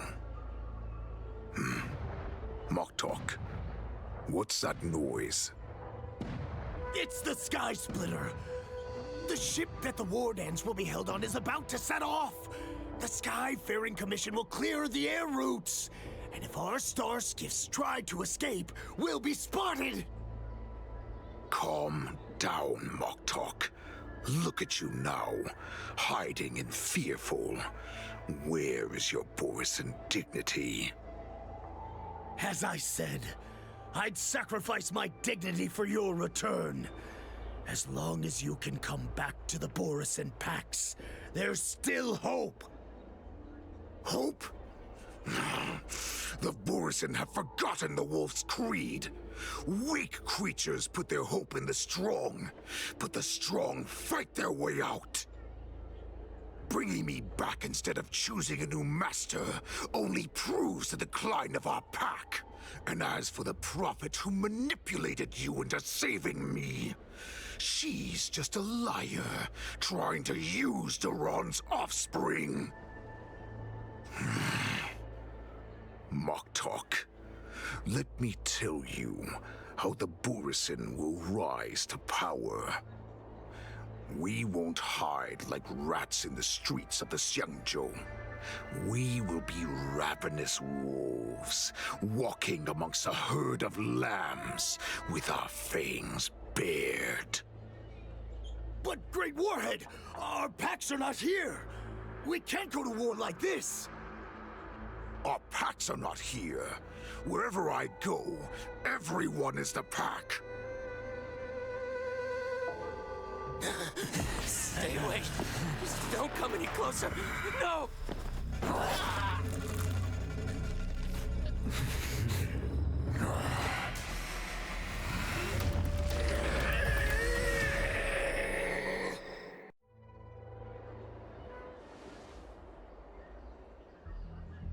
Mock talk. We're the apex predators at the top of the hierarchy. As wolves, we create fear. We don't become servants to it. If you're blind to the path, I will be the crimson moon that lights the way for you. Share my crimson blood with our brethren. Use it to infect those Foxians and strike fear into their hearts. Now, you devious monkey, come out and face me. Xianzhou. Melissa. Run. No, he can't run, and neither can you. You've come at the right time, monkey of the Yaoqing. Tell your general. Tell her that I will unleash a massacre here, drowning the Xianzhou Luofu in blood.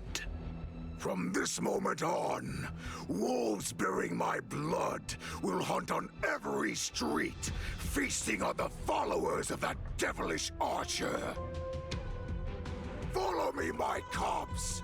We shall stride among the prey. Give the wolf a dead end when new paths arise. Raise him to a doomed fate where satiation lies. The cowards in forgotten corners meet their unworthy demise. Yet the valorous, in brutal battles, embrace their eternal prize.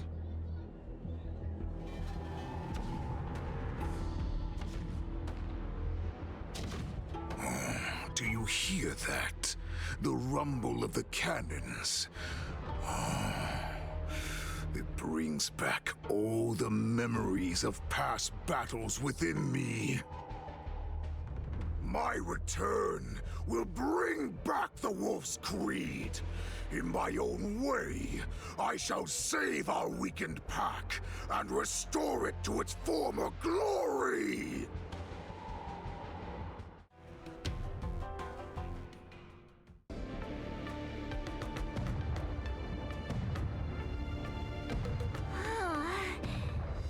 The Skysplitter's gun salute is really loud. So this is what the Wardance is actually like? I feel like my eardrums are going to burst. Well, how could they expect to attract people to come and watch if they didn't make a huge spectacle? March, you haven't forgotten what you came to do, have you?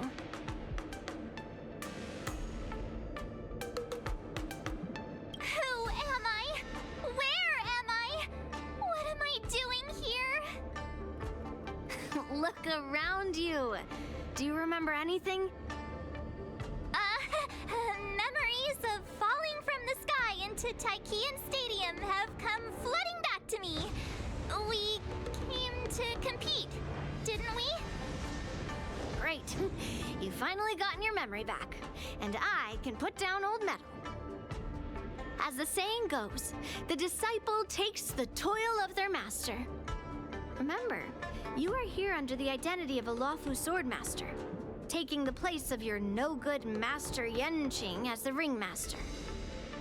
But what am I supposed to do if my opponent for this round is super talented and just wipes the floor with me in seconds? I'm still a beginner in swordplay.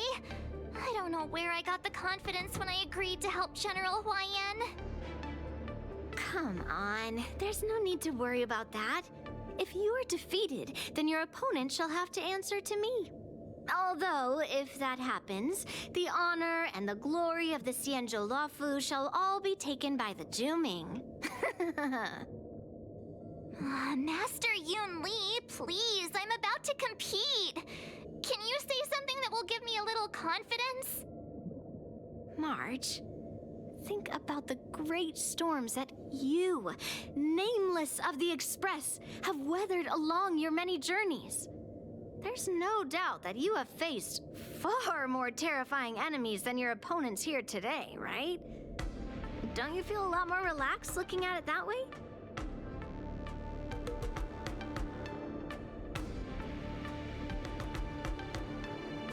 There's so much pressure. Oh, my stomach is really hurting. Maybe I should just drop out of the contest. You made a promise to my grandfather and now you want to run away? Get out there, now! Master Yun Li, I don't think I'm completely ready. March, there is no such thing as completely ready. So this is the Skysplitter?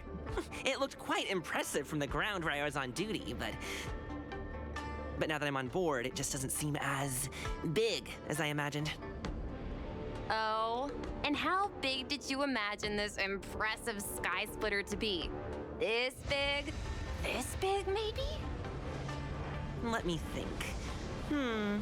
I'd expect at least a 4-hour journey by Starskiff to the spectator seating from here. Otherwise, it's simply not impressive enough.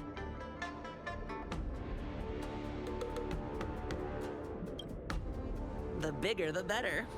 If you ask me, the Skysplitter is nowhere near big enough, and there are nowhere near enough cannons. This warship used to have loads of cannons. Either way, I thought that the Skysplitter would be absolutely huge, so it's not quite how I imagined it. Are we going or not? Seriously, the Skysplitter is nowhere near impressive enough.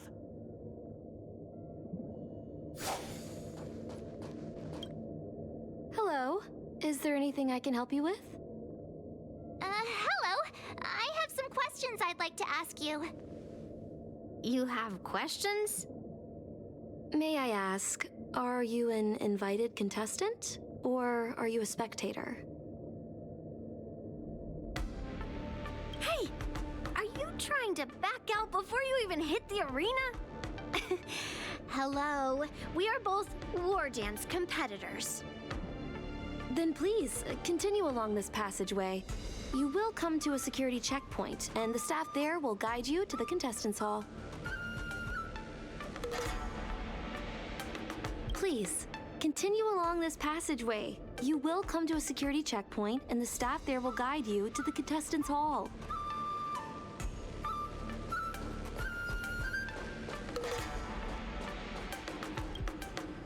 You see these glasses I have on? These rating glasses are a special souvenir I picked up from the Blue. If I just look at a contestant through them, they can give a combat power rating. Take a look at me then. What is my combat power rating? At 5. Impossible! Take a closer look. Is it scored out of 5 a mechanical scoring system. Don't pay them any mind. Let's go. You see these glasses I have on? These rating glasses are a... No! Don't look at me! If you see some embarrassingly low score, then I don't want to hear it!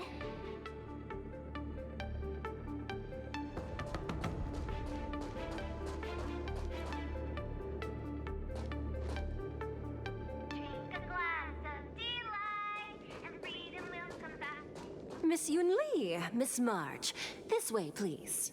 Want to be a mech pilot? Join the IPC.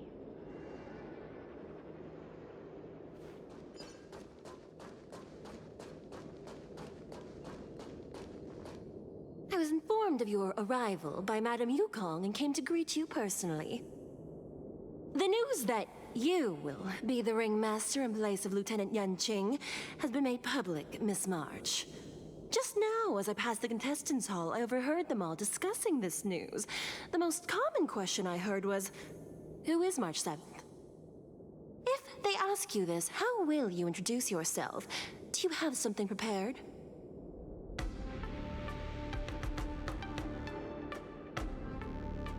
March 7th, a young beauty from the Astral Express. All right. When people ask you, you might as well tell them this loud and clear.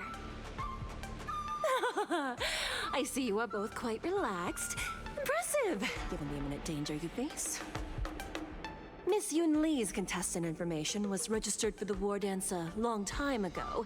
However, as a last-minute entry, the Skyfaring Commission has taken care of the necessary procedures for you, Miss March 7th. Please, follow this path. The contestant hall is just up ahead. Thank you, Miss Shikwe. Come, let's take a look around the contestant hall.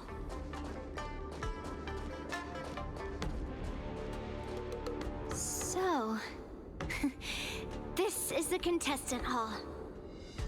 Oh, there are so many people! March, before the Wardance begins, allow me to give you one more lesson.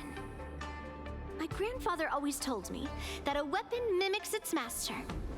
That means that a person's weapon will reflect their habits and personality. You've seen me wield old metal before, haven't you? Tell me, what did you observe from that?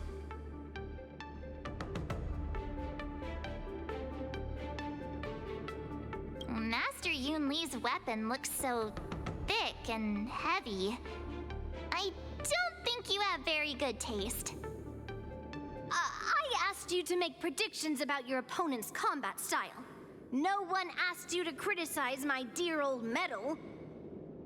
Observing the weapon that your opponent uses, assessing what kind of battle skills they excel at, and where their weaknesses lie, is the key to victory in battle. A shockingly heavy sword like mine, for example, is obviously not suited for a long, drawn-out battle. So, it would be best to find a way to drag the battle out. Why would you tell me your weakness? That's the only way to ensure that we have a fair fight, don't you think? I don't want to see you go and lose to someone else, after all. Now is a perfect opportunity to learn how to evaluate your opponents. Let's use the people here in the contestants' hall to practice. If you know yourself and know your enemy, you will not lose in 100 battles. Know myself and know the enemy. Let's see, who should I ask first?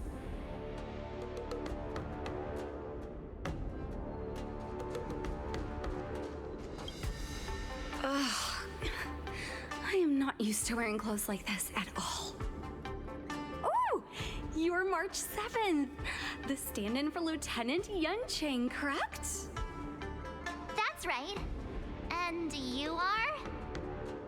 As you can see, I am the journalist entrusted with interviewing contestants on site. I see the Skyfaring Commission has really gone all out as the host. Interesting. That's right. A big event like this just can't go ahead without a few of us running around. Since the competition is getting started, could I ask you some questions that are on my mind?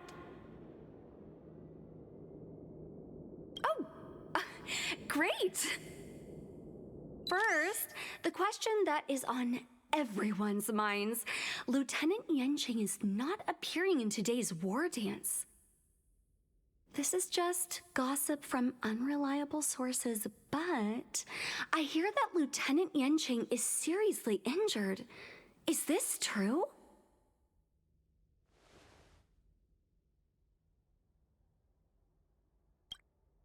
If that's the case, could you please tell me how these serious injuries came about?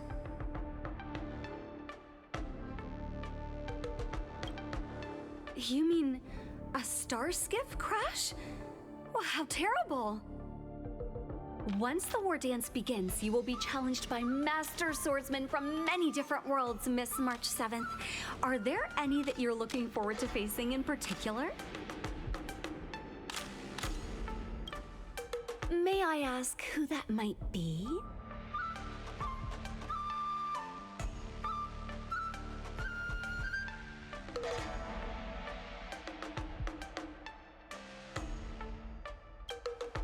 So March 7th is ignoring everyone around her and is declaring her will to challenge the Merlin's Claw of the Xianzhou Yaoqing.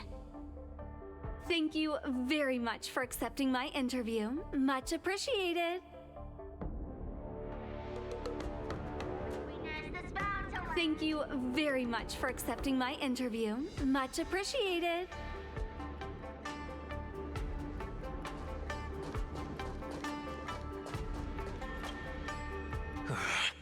I came here because I wanted to meet the great Lieutenant Yanqing I've heard so much about, and finally cross blades with him myself. Who would have imagined that he would take a disciple and have her be the ringmaster in his place? This is no more than running away from a fight, and is a great dishonor to the Yaoqing. This last-minute replacement, March 7th, who exactly is she?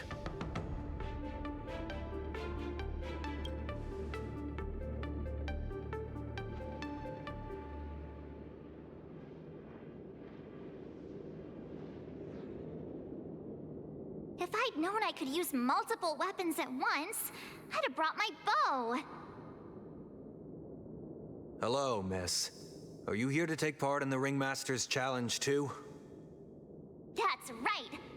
I'm the March 7th that everyone's been talking about. What? You're March 7th? Don't worry. I'm a newbie swordmaster who's only been practicing the art of swordplay for half a month. March 7th.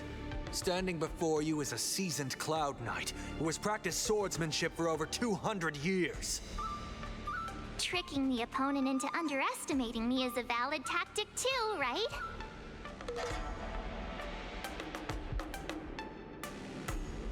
She's just a little girl that has only just started training.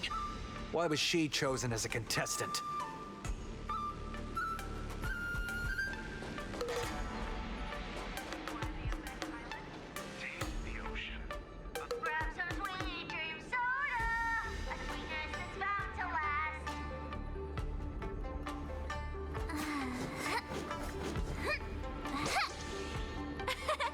We did it!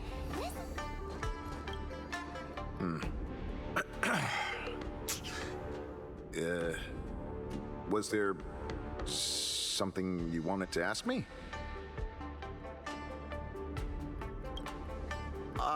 Yes. Yeah, this is just a regular Cloud Knight Devastator glaive. Oh, I understand what's going on, Miss March 7th and Miss Yun Li. I'm actually not a contestant. I'm just here as a security guard.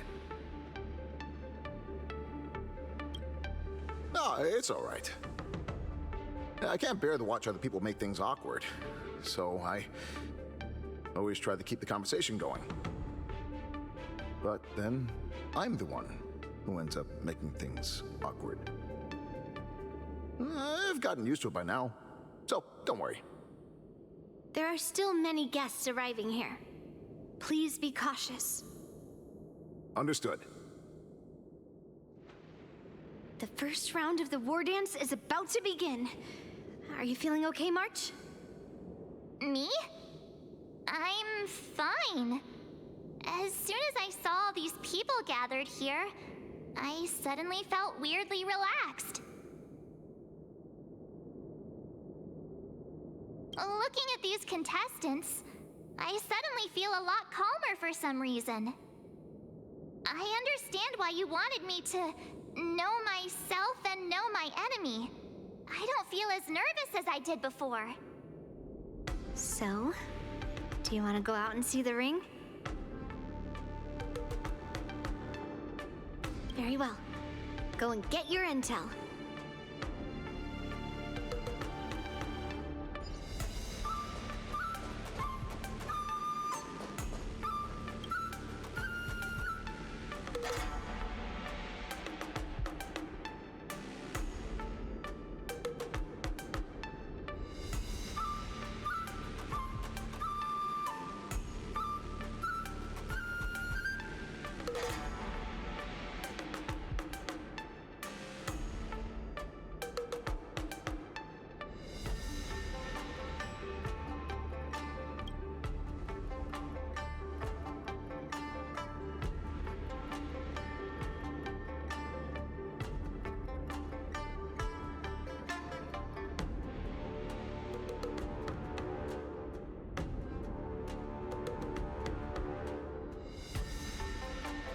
That's enough knowing the enemy for now. Come on, I want to see what the ring looks like.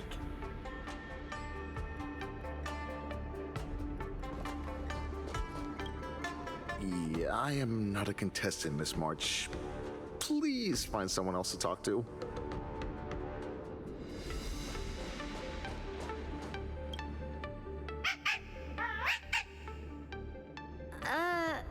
You're even asking dating?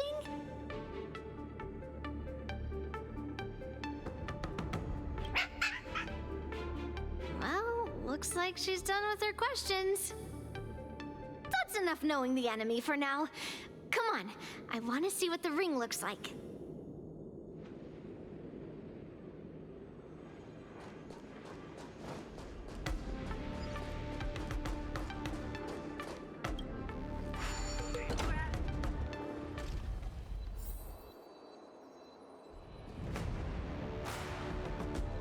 If we walk through here, we'll be able to see the Wardance's official venue.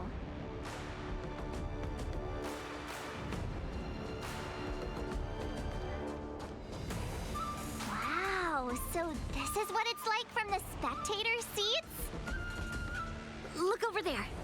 That's the ring we'll be standing on. Master Yunli, I'm getting nervous again. Can I really do this? Well, it's too late for nerves now. It's almost time. Almost time for what? As soon as I think about the mission General Huayan gave me, my heart starts racing like crazy. What do I do, Master Yunli? It's when it stops beating that we need to worry. Just take in the atmosphere and prepare yourself. I have to leave for a moment and do some inspections around the ship. This was also part of Grandpa's orders. I wonder how Master Yanqing is doing over there. Hey, focus.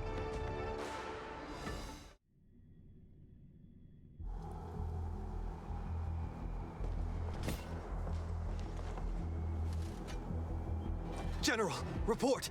The teams are in position, and the Skyfaring Commission has taken control of the Starskiff lanes. Activate all side cranes and have them scan everyone coming in and out of the port. Remain vigilant at all times. Any suspicious movements must be suppressed as quickly as possible before the situation gets out of hand. Yes, General. You two, follow me.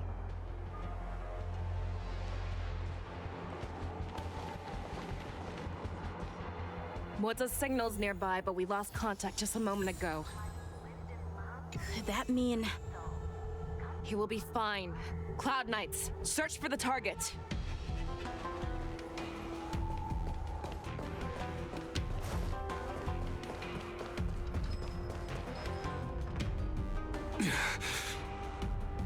All of you, get out of my way.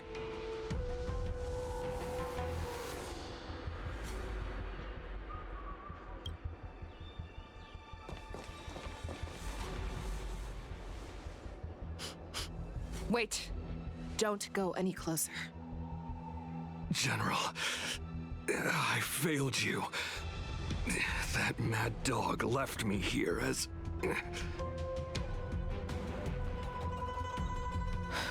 A declaration of war. That's right. I've been holding back the urge to slit his throat all this time. Well, Lord Hoolay ordered us to remain here, just to see. If you, the great Merlin's Claw, mortal enemy of the Borisin, are able to join him in a little hunting game. Hunting is not a game. It is a battle of life and death. Are you ready for your death, abomination?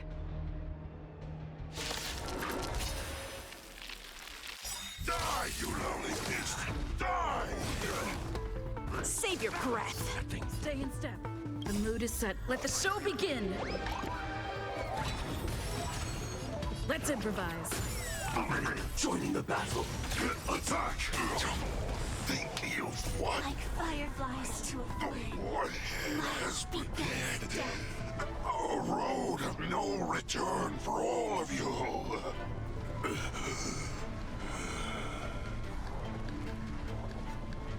Until everything burns to ashes! Firefly fight to live! That's all you got?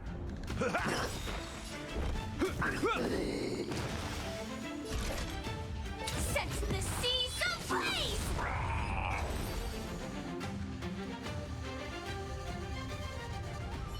Wardza, are you okay? I wasn't able to save Xianzhou. Hoolay was more cunning and powerful than I imagined. Tell me, how is he planning to declare this war against me? With a one-on-one duel? Or with a hostage exchange, maybe?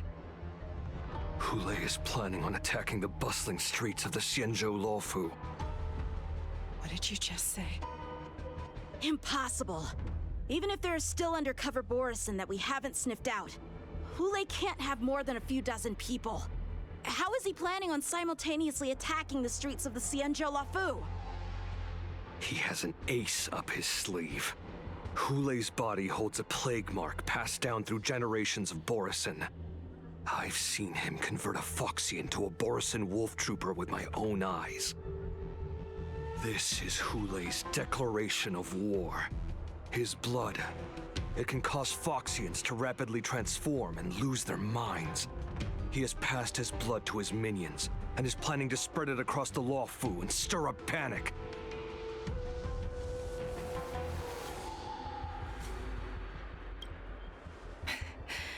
He wants to encircle us in one fell swoop. This beast is truly unpredictable. Contact the Skyfaring Commission and the Cloud Knights right away. Have them enforce a traffic ban and order all Foxians to remain indoors until further notice. The moment you see your enemy's declaration of war, it means that they have already begun to take action. But if Hoolay succeeds in getting this panic to spread... Do you remember what I told you before? Hunting is about thinking the same way as your prey, not just mindlessly chasing after them. What Hoolay wants is to see everyone on the Luofu descend into panic. He wants to see us lose our minds and waste our limited manpower scouring every inch of the Luofu for signs of an attack until we exhaust ourselves. It's like that party game that the people of the Yaoqing love to play. They hide an object under one of several bowls, then move the bowls around and have you guess which one the object is underneath. The way I see it, this is all nothing more than misdirection. No matter what Hoolay does, there is one truth that cannot be changed. He is trapped aboard the Xianzhou Luofu. The only way for him to escape is to find a ship.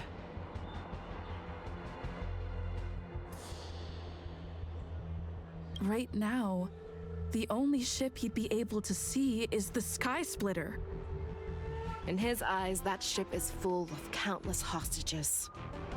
That would be the best place for him to go. So, that will also be our final battlefield. But if we're wrong about this, if he goes somewhere else, or if he does as he said he would, and his minions infect the Foxians everywhere with wolf blood, what do we do then? Are we just supposed to abandon those less likely locations? This is another lesson that you must learn outside of swordplay. Weighing your options and making a decision. There are always questions that we will ask ourselves, but never be able to answer. Before making a decision, we must destroy any hesitation that we are holding on to. Once we make a decision, we must fight off any regrets.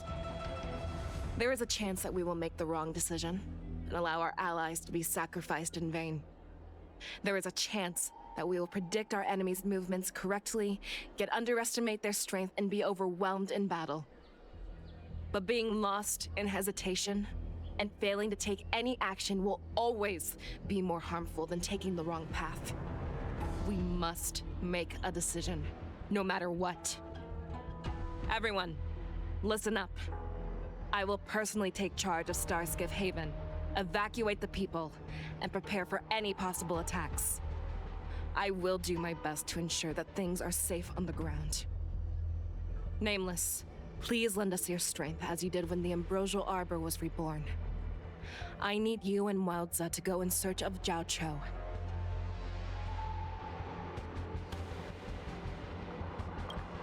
General, please entrust me with the safety of the Skysplitter. I was originally meant to participate in the tournament, so now it is only right that I return to the Skysplitter. If Hoolay does come to attack the Skysplitter, Lieutenant Yanqing, I need you to hold him there until I am able to arrive. Please rest assured, General. If he dares step foot on the Skysplitter, I, Yanqing, swear on the blade in my hands that he shall not escape.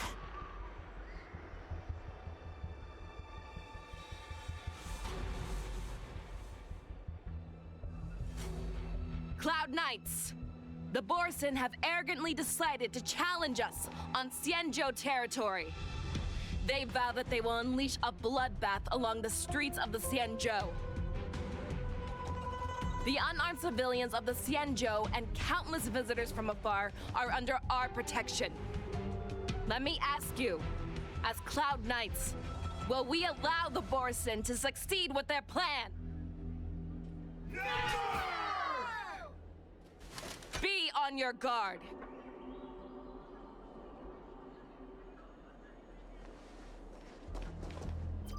Calling Starskiff Haven. Have all Cloud Knights be on full alert for Borson attacks.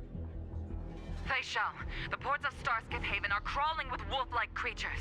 They're moving fast. Hold them back! I will be there immediately!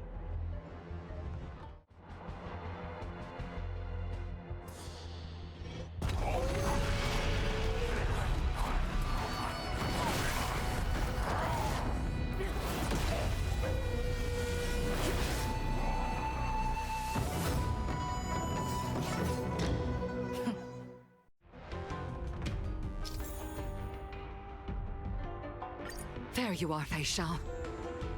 Madam Yukong, after 30 years, we find ourselves fighting side by side once more.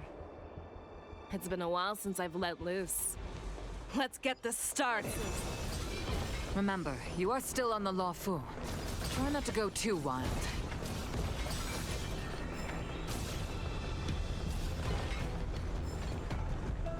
All together! The Luofu!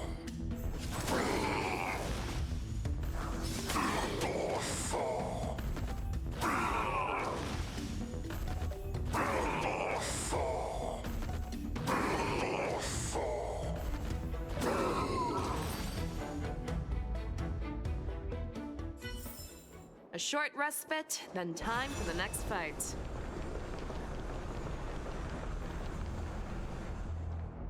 We have cleared out the enemies in Starskiff Haven. But it seems that there are fierce battles being waged at both the Exalting Sanctum and Arum Alley. I will prepare a Starskiff. We cannot allow the fighting to continue. This is now a race against time to stop this farce that Hoolay has created. I know Xianzhou always wants me to know my limits and not get carried away, but now is the time to bring this to a swift end. Contact the Exalting Sanctum. Tell them if they see a light in the sky, all units are to retreat immediately. Madam Yukong, lend me your bow.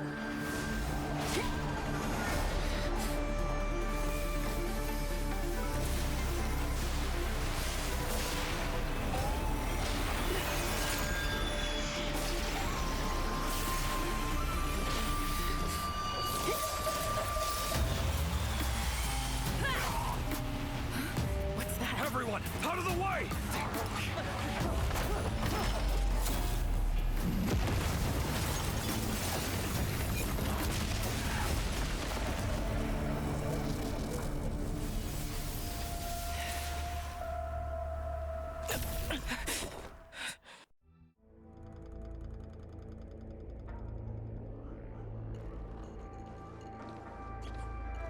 Oh, what a mess. I just knew it would end up this way. Every time she hits the battlefield, she makes a mess like this. She didn't even leave a single survivor to get intel from. One of these men must have known about Hoolay and Xianzhou's whereabouts. That was one of Feixiao's arrows. Who knows what she used as an arrow to fire all the way over here?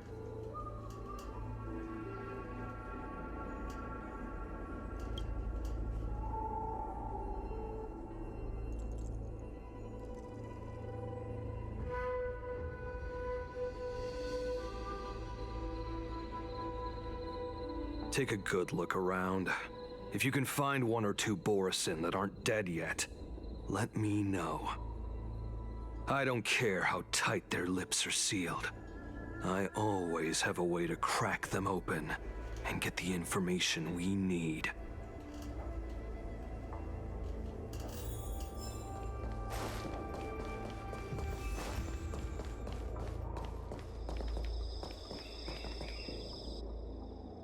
What a terrifying attack.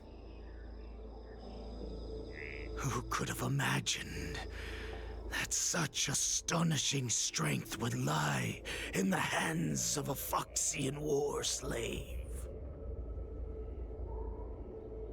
So decisive, so brutal. She is more like a descendant of Duran than we who have fallen to our current state. No wonder the Warhead has his eyes on her.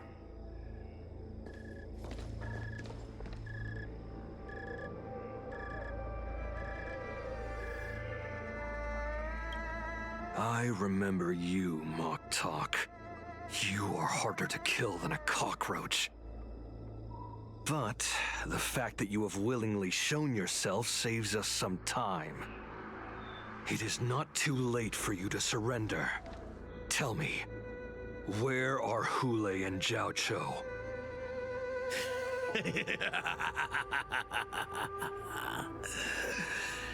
Save your energy, Yaoqing monkey. If there is one principle that we beasts know well, it is that we might have to break off an arm to break free from a cage. Today, I will be that arm. I lived as a hunter for many years, yet I have only followed the Warhead for this recent, brief period. However, his existence has brought light back to our once blind eyes. Like the moon of Verdantia, he has shown me the way. The descendants of Duran have abandoned the Wolf's Creed. In order to ensure our survival, we took solace in the shadows and fed on one another.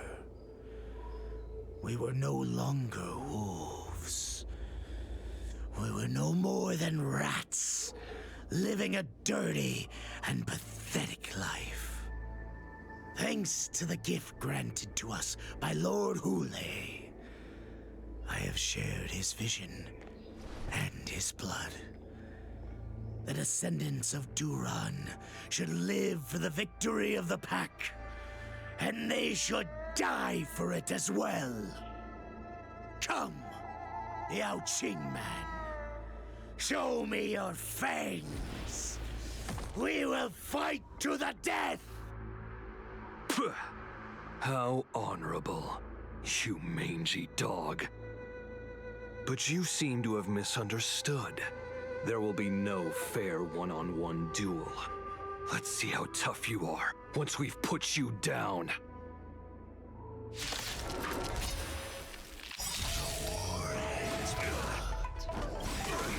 It boils in my veins. Long live Hoolay! The Borisson resurgence is at hand! The Borisson resurgence? You think you can still pillage and murder freely, as you did 1,000 years before? The Xianzhou Yanqing will ensure that this is nothing more than your dying fantasy. A will forged in ice never falters!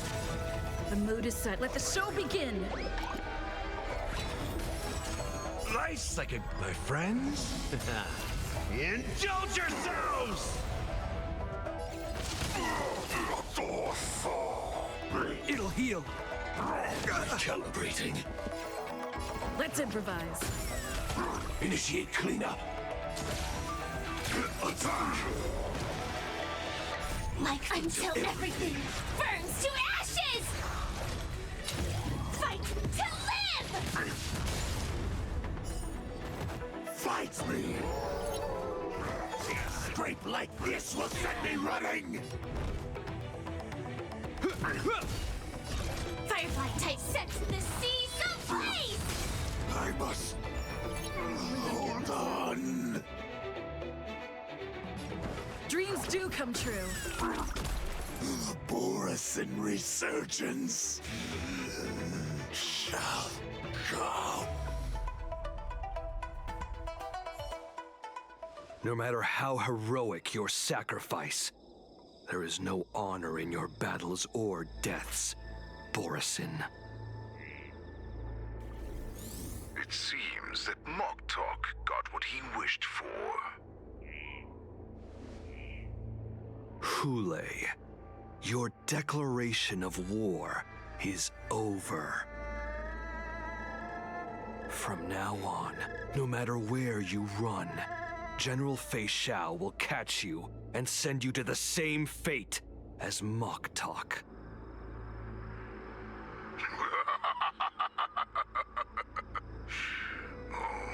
Your tongue is sharper than your claws. Don't stand in my way, child. Have your general speak with me. Our little hunting game is not over yet. Stand down, Watsa. I am here, Hoolay. What do you wish to say? The Merlin's Claw. Though we have never met on the battlefield, I have heard many interesting things about you from both my men and your healer.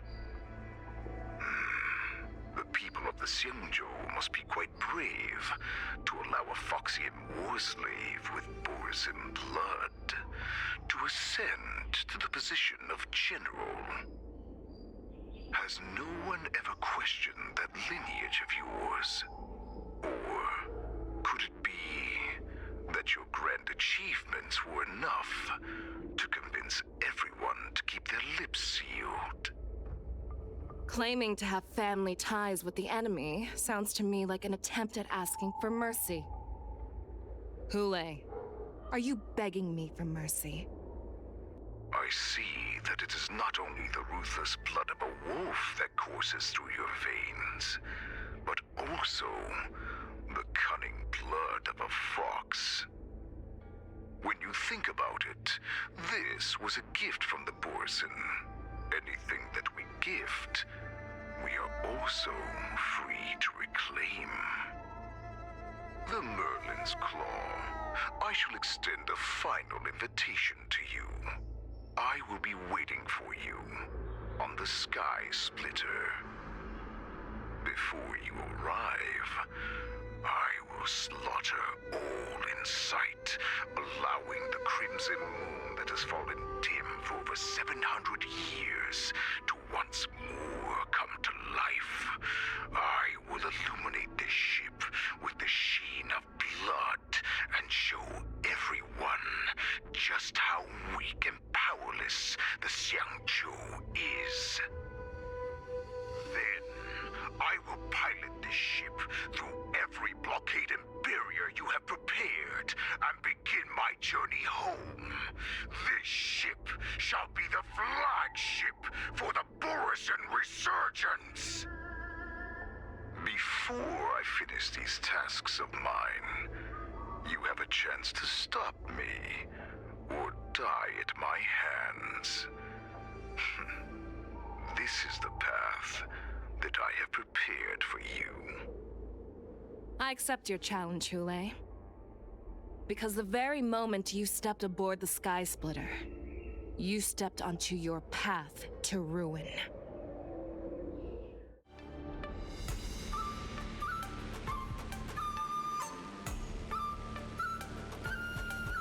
I'm entrusting you not only with the honor of the ring, but also with the security of the Skysplitter. That's easy for my grandfather to say. But this mission doesn't seem so simple anymore. The first round of the tournament is about to begin. I wonder how Yanqing and the others are doing.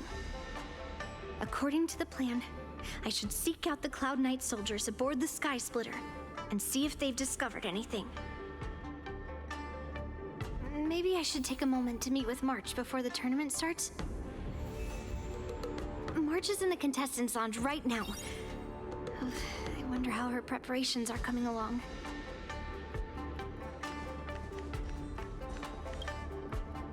March, it's me, Yunli. Are you okay?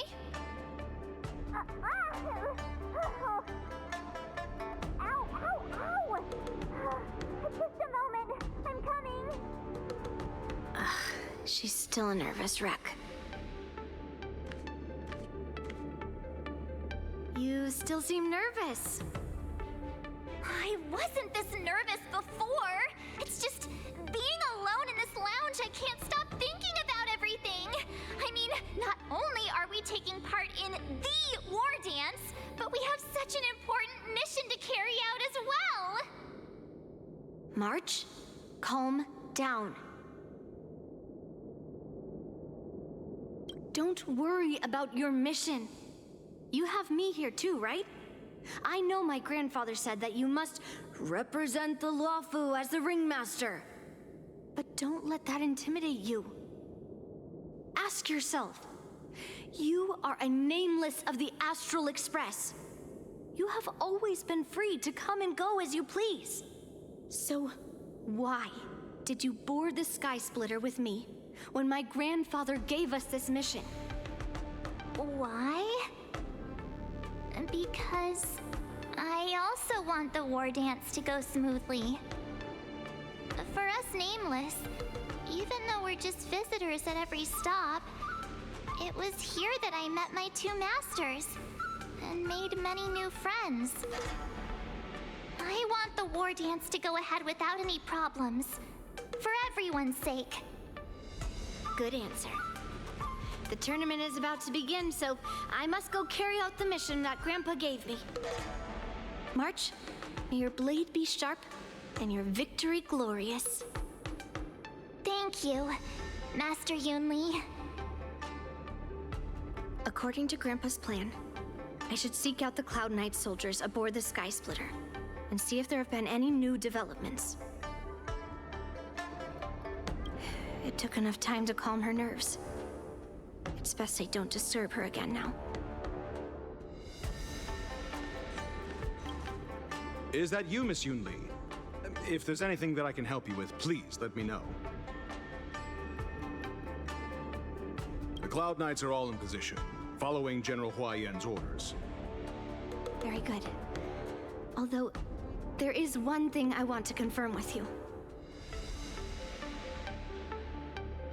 Unfortunately, we don't have any means to distinguish between Borisin and Foxians. However, you can rest assured that the Cloud Knights are working hard to investigate the source of the forged identities. All Cloud Knights on the Skysplitter have their own responsibilities and wouldn't dare neglect their posts. March 7th and I could already tell. It's clear that every Cloud Knight soldier we've met on the Skysplitter is an elite warrior.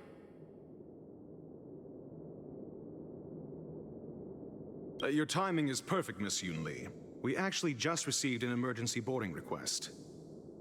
An emergency boarding request?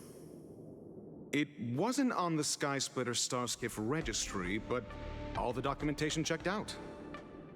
Who would be boarding the ship at this time? Where are they? I'll go check it out. The Starskiff is using the contestant docking bay. Would you like me to lead the way? No need. You have your own duties to take care of. I will be fine by myself. I have to check on this immediately.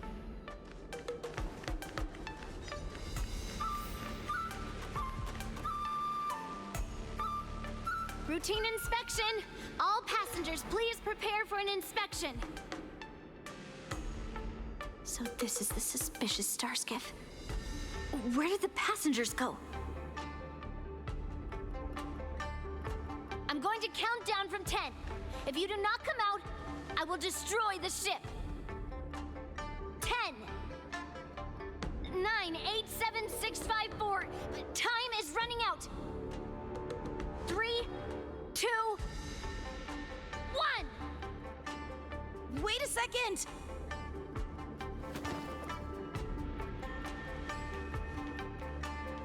It's me! It's just a routine inspection.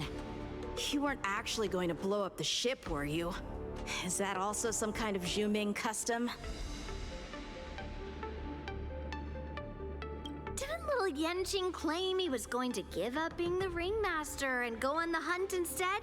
Help shoulder the general's burdens? The Borisin on the ground suddenly launched an attack. General Feixiao was concerned that this was all a diversion by Hoolay, so I requested to come to the Skysplitter and provide support. I can't believe you ended up back here on the Skysplitter after running around all over the place. But you're too late to enter the tournament now.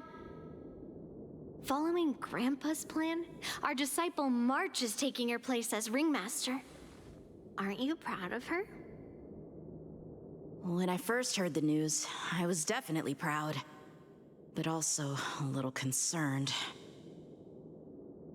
More manpower is always a good thing, since the Skysplitter is so large. Oh, and by the way, you should know that...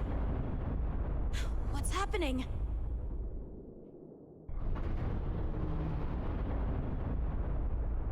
Does it feel like the Skysplitter has slowed down? Could it be... Come with me. We need to check the engine room.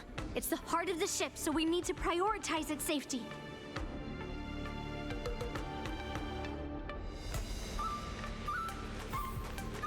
The Wardance is about to begin. Contestants, please make your way to the arena. The engine room is just up ahead. Let's go.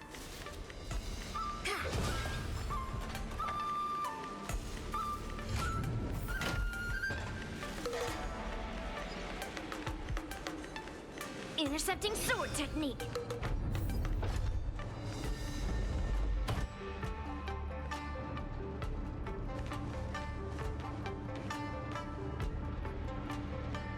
Strange. Why is there no one here?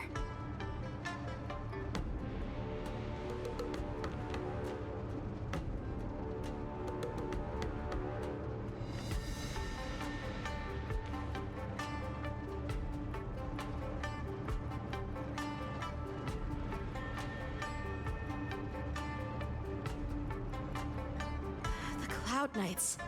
They're over here.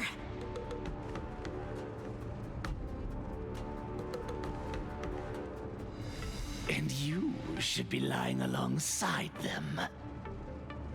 Don't worry, children. There's plenty of space to hide your bodies over here. Even though I truly hoped that the Wardance would go ahead uninterrupted, and that I was worrying for no reason. Now that these guys have finally shown up, it's a huge weight off my mind. Bring it on, you abominations!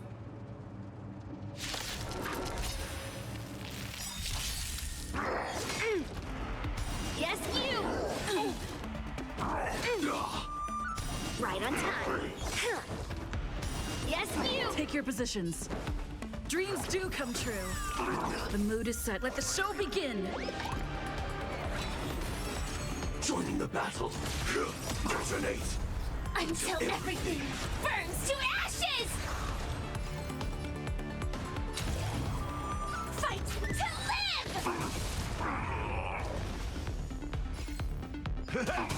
Strike while the iron is hot. Slap! I will set the seas ablaze!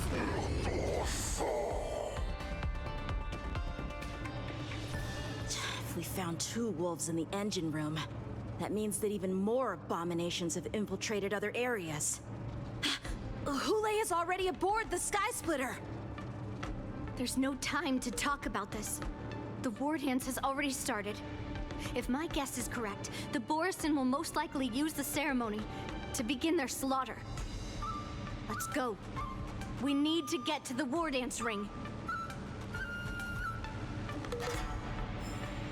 Come with me.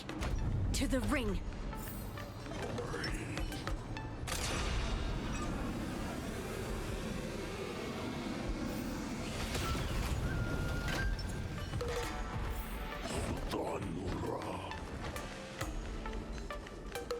This way.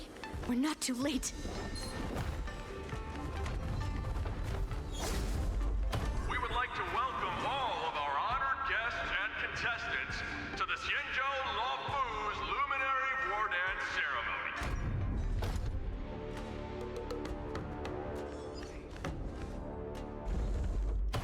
We would like to welcome all of our honored guests and contestants to the Xianzhou Luofu's Luminary Wardance Ceremony. Before we get the first round underway, our organizing committee would like to introduce you all to a host known throughout the cosmos, Mr. Albert. He is here today as our special guest host.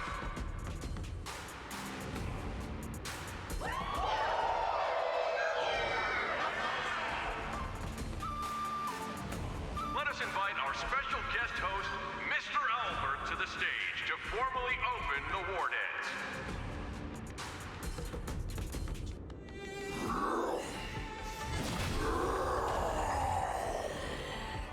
Your war dance ends here.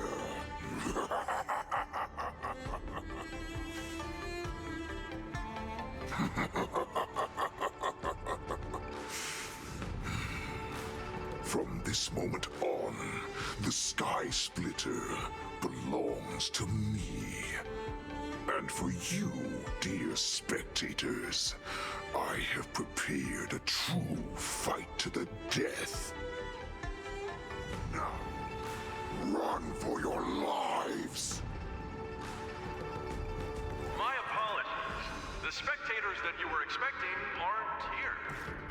Everyone here actually came to see you. Cloud Knights, prepare for battle! Xianzhou swords! Cloud Knight wars! Xianzhou swords! Cloud Knight wars! Xianzhou swords! Cloud Knight wars!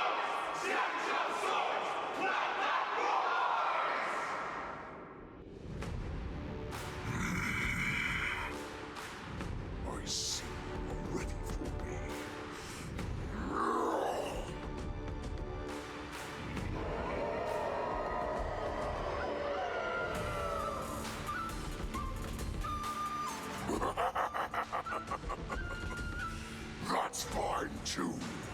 Since you have all prepared for your deaths, come, give me all you've got. Entertain me.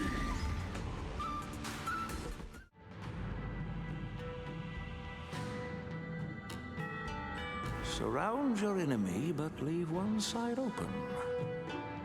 This is your strategy for ensuring that the Wardance will be able to be held as usual?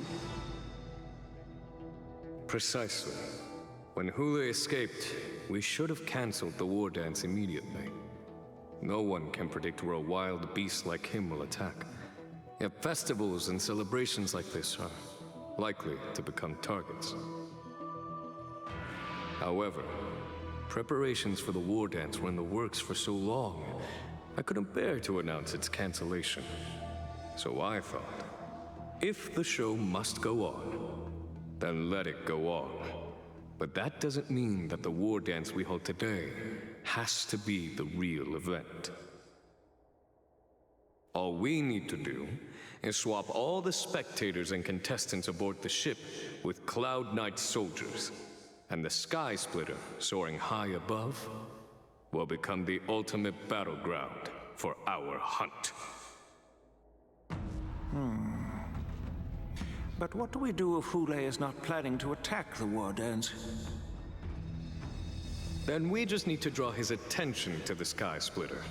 We'll have the Skyfaring Commission clear all transport lanes and cut down Starskiff traffic.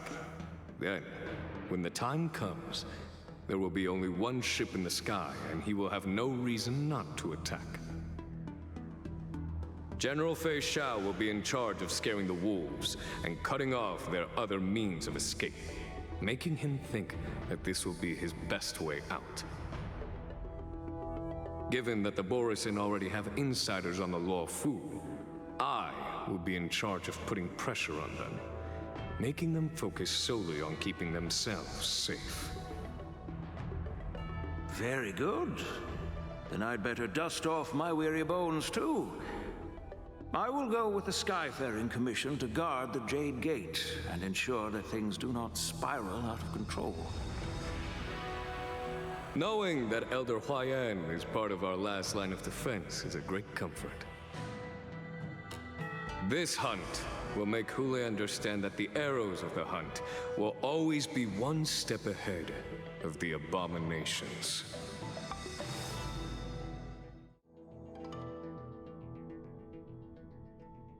That jolt just now.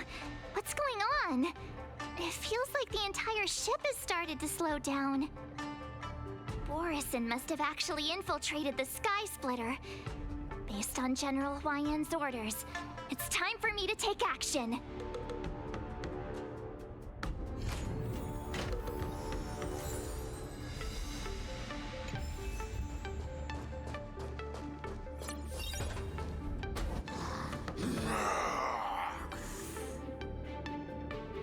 You guys, you're not Cloud Knights acting as Borisin, are you? You're real Borisin, aren't you?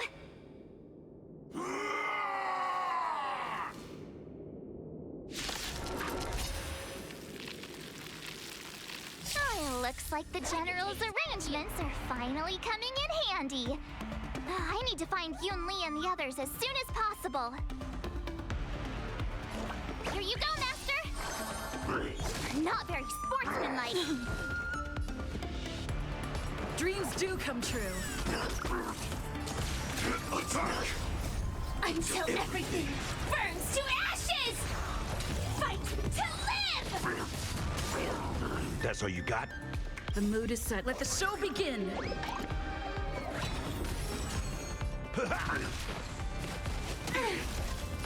Set the seas ablaze!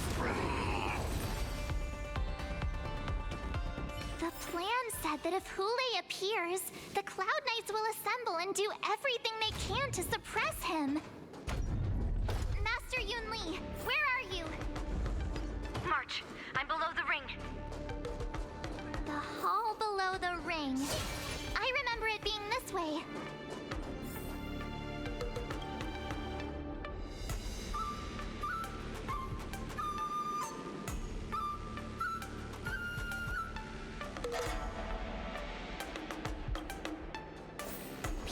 blossoms and Please stay tuned.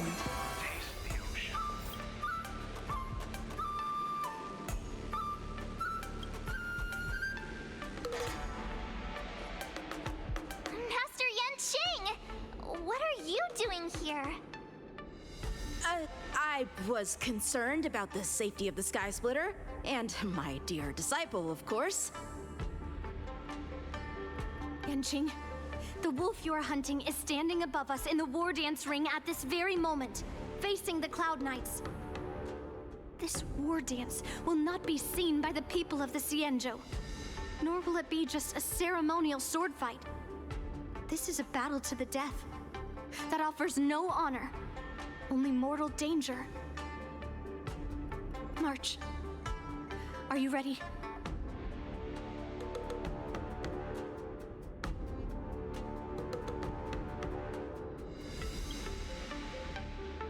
To use General Jing Yuan's favorite expression, since I'm already here.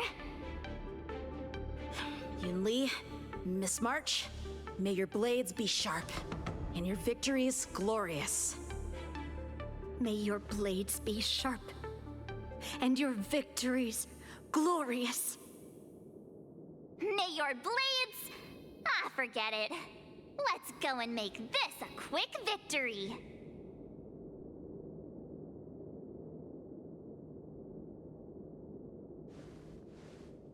Let's go.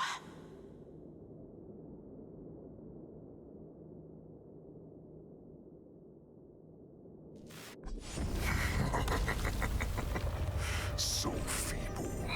Such weakness is truly pathetic.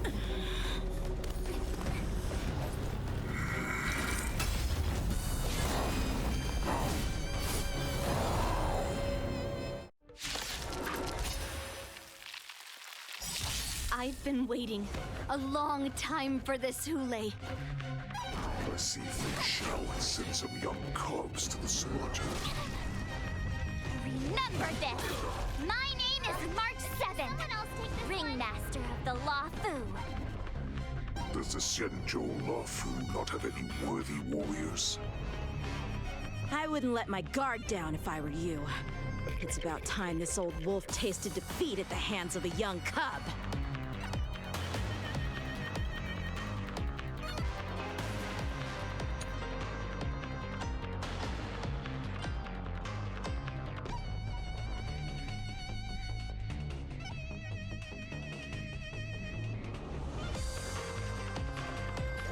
Master, have some tea. Dreams do come true. Sam in position. Time to show you what I can really... Azure Dragon, White Tiger, less carbs, watch this! Like fire Until everything burns to ashes! Nice like it, my friends. Indulge yourselves! This is more than set the seas ablaze! It's nothing. Not very sportsmanlike. You think a little ambush is enough to defeat me? I didn't understand just how wrong you are. Not such insane power. Fine. You can be a little opening act for me until Feixiao finally arrives. The mood is set. Let the show begin. Fight to live! You'll make good practice. Yeah!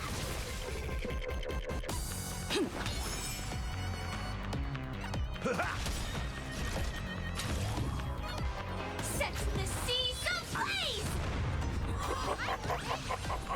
Swing with all your might, dear cubs. You thought I would run? A wolf's path only goes forward. Running is never an option.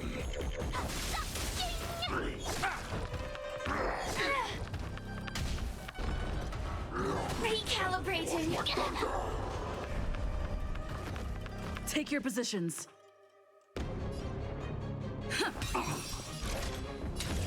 Fight to live!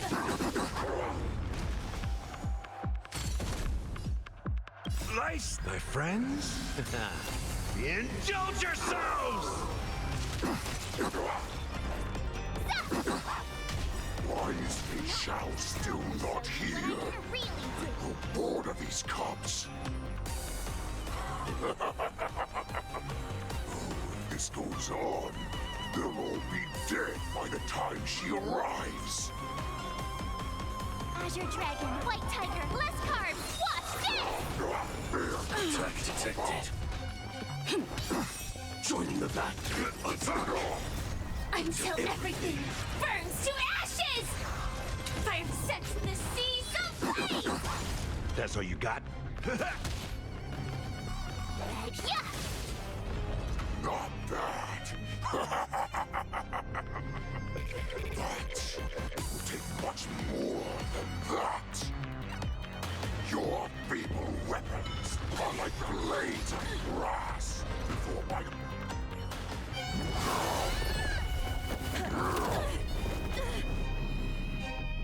I've had enough. Time to finish this game. What's happening?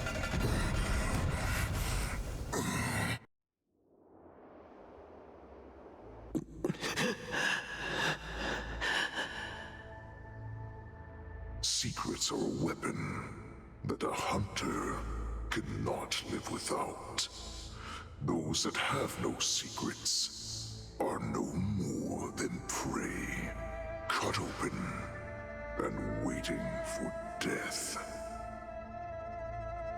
What you're saying is, in your eyes, I am no more than prey that has exhausted all of its secrets and is simply awaiting its death.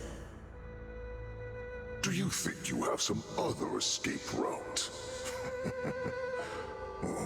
Xianzhou, I have already peeled back your disguises and defenses, layer by layer. I know all the secrets that you and your general have buried so deep. But you have told me all of your secrets too, Warhead.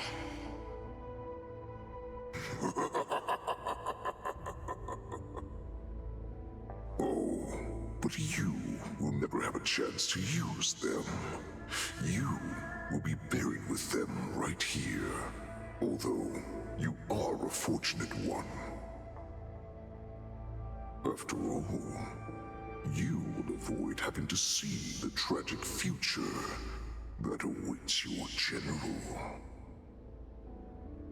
I'm sure she understands her fate far better than you ever will. One day on the battlefield, she will be overpowered by her ever-intensifying moon rage, and finally be torn apart by her fury and transformation.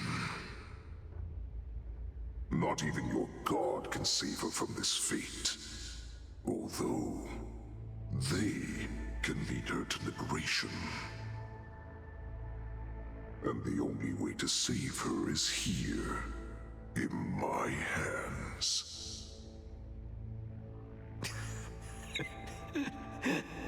Are you the healer? Or am I? Are you really that certain of your own judgment? I must leave, Feixian. But before I go, you know what I must do, don't you? Drink blood wine. I hear it is a Borisin custom to kill prisoners and drink their blood before battle to stir up their madness. You really did put hard work into researching us. It is a shame that this is where your journey ends.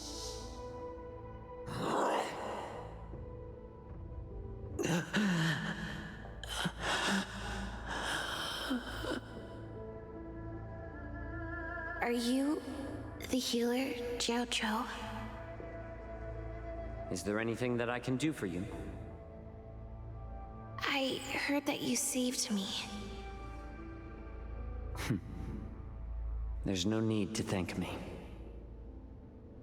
If you're a healer, can you cure my moon rage? And what if I can? Do I just sit back and watch as you head back out to die in battle? Listen to me, child. Your condition is not suited for the battlefield. Okay, then can you cure war? What are you talking about? I'm just a healer. All I can do is... So all you can do is heal us and let us go cure war. Such arrogance, young lady. This war has been waged for thousands of years, and it will only continue. What do you mean by cure war? All you will achieve is getting yourself killed. You healers work yourselves to the bone to save people, even though there will always be sickness and death. So we will also keep fighting. I cannot speak for the dead, but I know that General Yueyu, as well as all the warriors that never returned from battle, will not have died in vain. They fought so that others could make it home alive. Your actions are no different.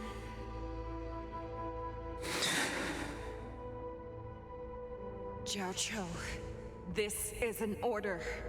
Cure me!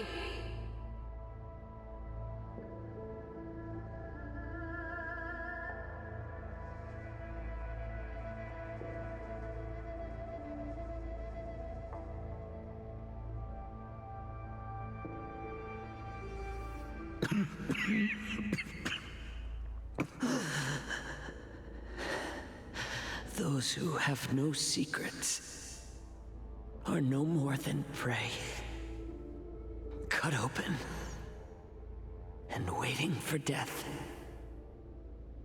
Enjoy the taste of my fresh blood, Hoolay. Unfortunately, I am not a man without secrets. I still have one little secret hidden up my sleeve. Tumble dust. I drank it a while ago, and the poison is already flowing through my veins. Sooner or later, you will begin to feel the effects. If the most lethal poison known to this world is able to save innocent lives, then it can also be called a great medicine. I will do my best to cure you. Feixiao, I kept my promise at the cost of this insignificant life. Bring victory to the Yaoqing.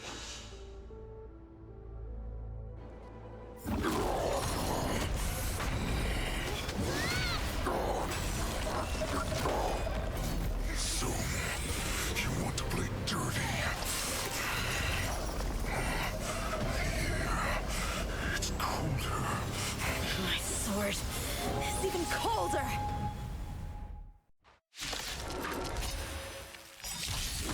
Hoolay's movements are slowing down?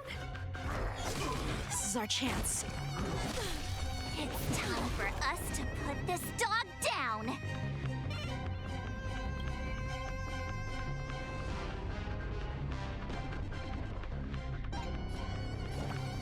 Nice job! The mood is set. Let the show begin!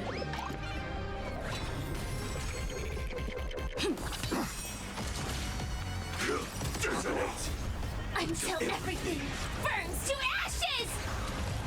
Fight to live!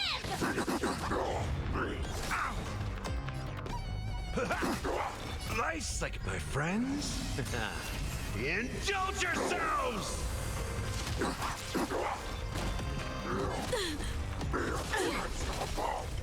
The crimson moon burns high.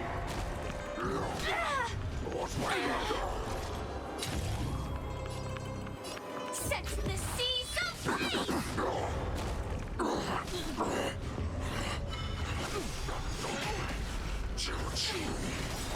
You.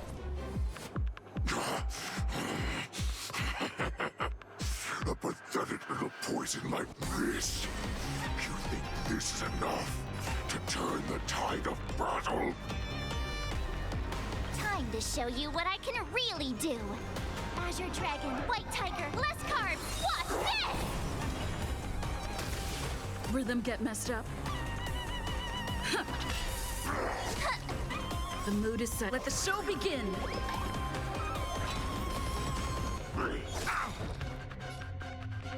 Nice like a good brew. Full my friends. Indulge yourselves! Fireflight, fight to live!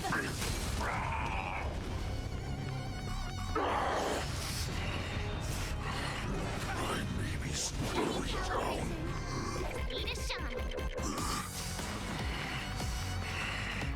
But that does not mean you can defeat me. Oh, I get it! Take your positions. Let's improvise.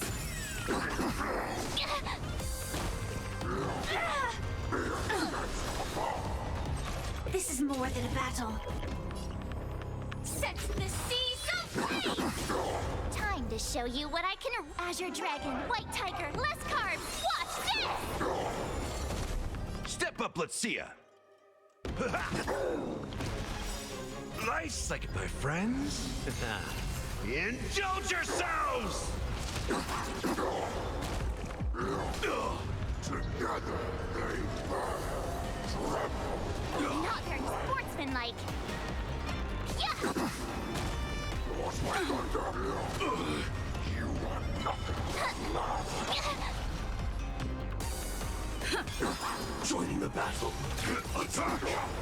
Until everything burns to ashes! Fight to live! You may be hard to kill, but that does not mean you cannot be overpowered. You're the best! Hoolay, take a good look. The power of the Cloud Knights is in my blade. This is more than a battle. Sets the seas ablaze! Impossible! How could a mere whelp defeat me?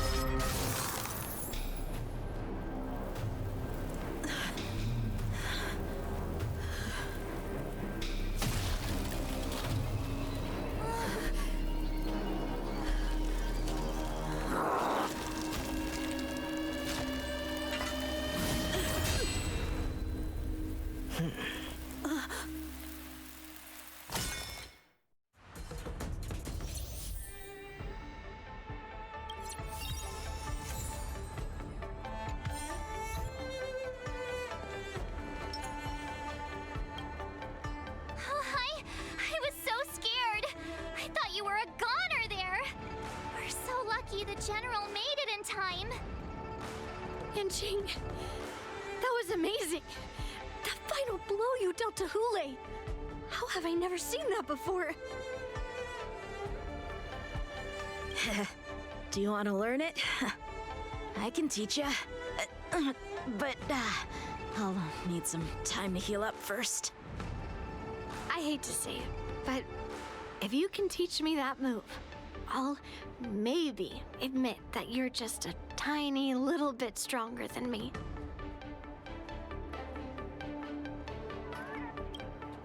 Hi, Yanqing. Was it really us who defeated Hoolay? Why do I feel like he suddenly started to flag during our battle? It must have been our awe-inspiring righteousness that struck fear into his heart. You really are an overthinker. What's the point of worrying about these things? Who cares why he started to weaken? All that matters is that we won.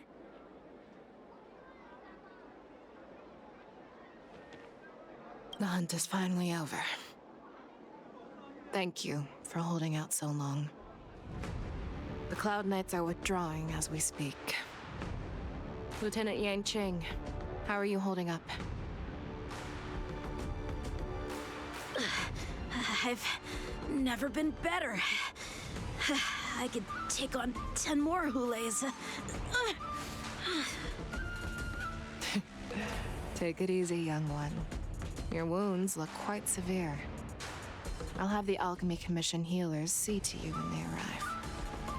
Who would have imagined that I would arrive late to the battlefield for the first time in my life? No. Perhaps you young ones' blades were just too fast for me. I originally thought, in the best-case scenario, you would team up and hold this beast back while protecting yourselves. However, you joined forces and defeated Hoolay. The youth are truly to be feared and respected. Come, we need to lock up Hoolay once again before anything unexpected happens. The hunt is finally over. Thank Lieutenant Yanqing. General, is everything okay on the ground? Everything's fine. We were able to suppress the Borisin attacks. When I sensed that Hoolay was not on the ground, I raced to get here as quickly as I could. Who would have imagined that I originally thought, and come. The hunt is finally up. Lieutenant Yanqing. I thought I was done for. I wouldn't want General Jing Yuan to lose the disciple that brings him so much pride. When I sensed that Hoolay was not on the ground, I raced to get here as quickly as I could. Who would have imagined that I originally... Come. The hunt is finally... Lieutenant Yanqing. General, I can't believe you didn't tell me about the plan for the Skysplitter. Don't blame me. This was your general's idea. When he learned that you gave up being the ringmaster to join my wolf hunt team, he insisted that I hide the plan from you. Perhaps he thought your impatience would mess things up. Well, you may have run all over the place, but you ended up back here, did you not? Who would have imagined that I originally... Come. We need to lock up Hoolay once again before anything unexpected happens.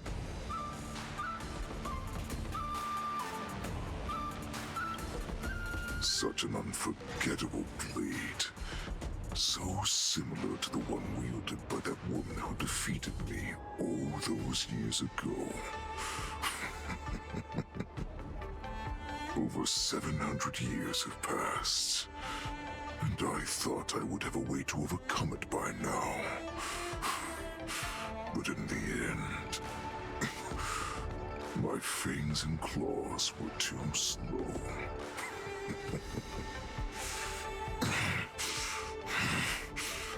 You won, child. Stop struggling, Hoolay. There's plenty of time for you to be tortured by your regrets when you go back to the shackling prison. Yes, I was defeated, but this was not unexpected. And regardless, you still showed your face, Feixiao.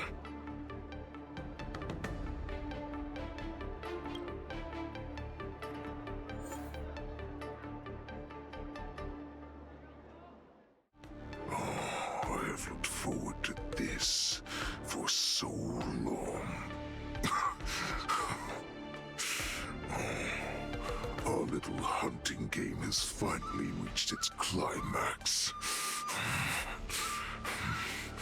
I told you before, I had a path prepared for you. You've doomed yourselves. As I meet my demise, so shall the entire Xianzhou Luofu. The crimson wound in my chest will make this place shine with blood. I will drive all Foxians to madness in their fear, craving slaughter without end. What now?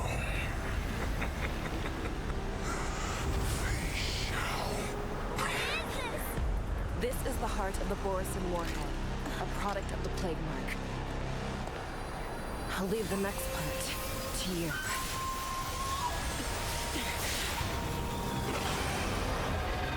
I don't understand. We cannot allow this thing to spread. I will do all within my power to consume this crimson moon. Once the situation changes, Lieutenant Yanqing, you are to enforce the Cloud Knight's military rules. Understood.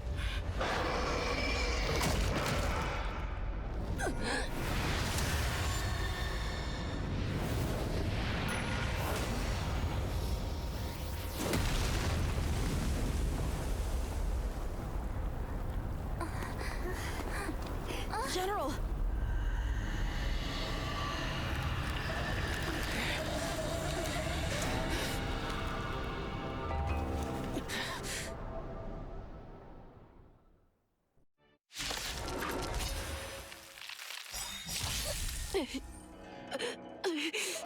Die, Borisin. What? We clearly don't have wolf ears. I will not allow any of you to leave the Skysplitter. Does she think we're her enemies? Hoolay just wanted to take down the General, even at the cost of his own life. Snap out of it, General! Let the show begin!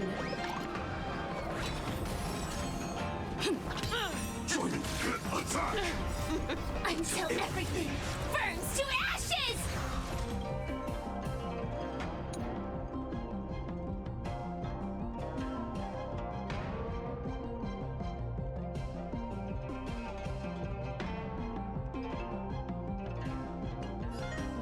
Set the seas ablaze!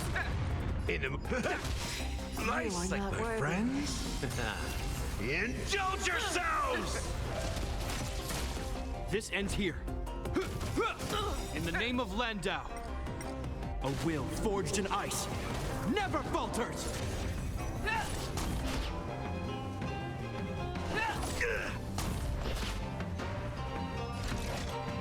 Live to fight!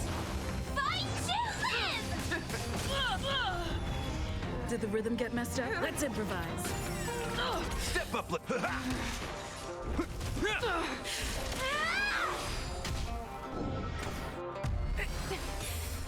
Stop trying.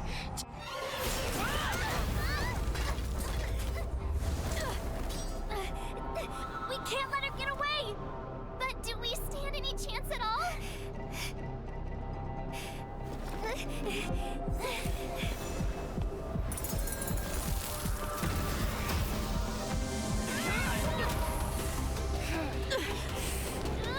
She said, I'll leave the next part to you.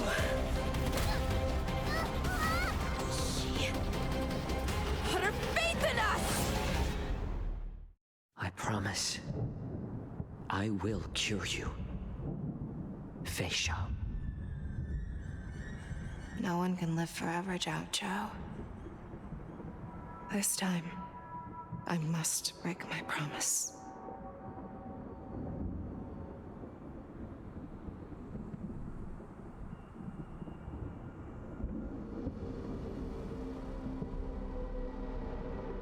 Is this the Skysplitter? Or somewhere else? Lieutenant Yanqing, you are to enforce the Cloud Knight's military rules. Understood. We can't let her get away! Snap out of it, General! You always leave the hardest battles for yourself. Even now, you would never run away. Isn't it strange that as your enemy, I understand you even better than your own allies? Hoolay? This rage, I remember the taste. I know that it was never victory that it thirsted for. The hunt itself. Isn't that right, Feixiao?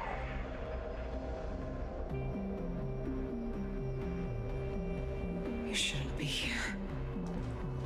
I saw you die with my own eyes. Just consider me a figment of your imagination. Before every hunt, I make preparations for defeat and retreat. But not this time. This time, defeat was exactly the ending I was racing towards. When I learned your story from Xianzhou, I realized that he had always been hiding a secret, and that not even the healer himself understood the meaning of this secret. What an ironic fate, don't you think? All this time, waiting for this day to come. I never imagined that this was how it would turn out. But I accept it. Now, let us break through the ironclad defenses of the Arbiter General's heart and see what secret she has hidden in those deepest, darkest corners.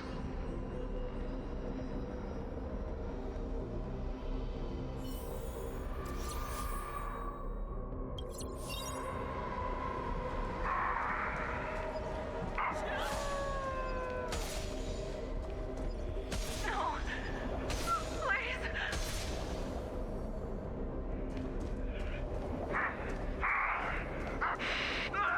Help me!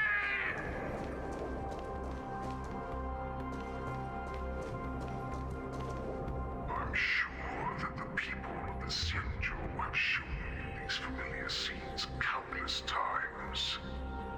But they only showed you what they wanted you to see.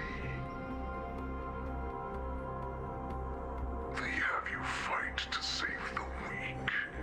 But what they never told you is that when all the pretenses of kindness and compassion are stripped away, this is how the universe is meant to be.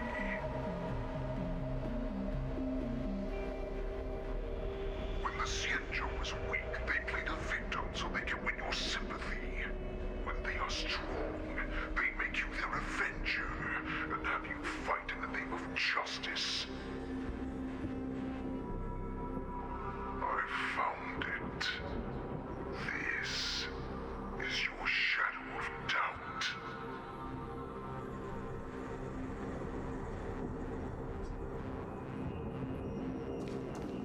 Your so-called survival of the fittest is nothing but an excuse. You cannot weaken my resolve, Hoolay. Blinded by the fury of your moon rage, you slaughtered your allies. Merlin's claw, you have betrayed the Alliance.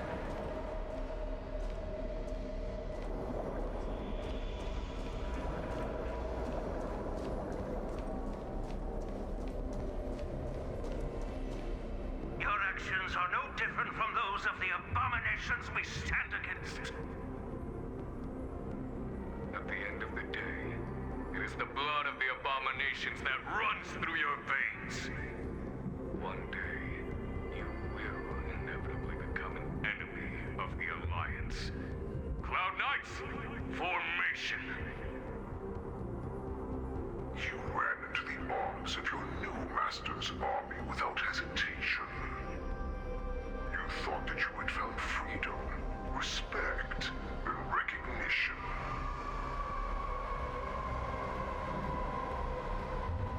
But you were wrong. They know all too well that a wolf will always be a wolf. Now your greatest fear is about to come true. You have become an enemy of the Xianzhou.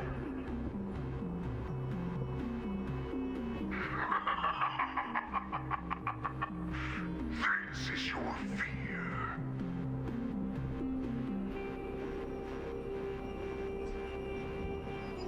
You aim to instill terror within me. Yet all of this is nothing but a phantom!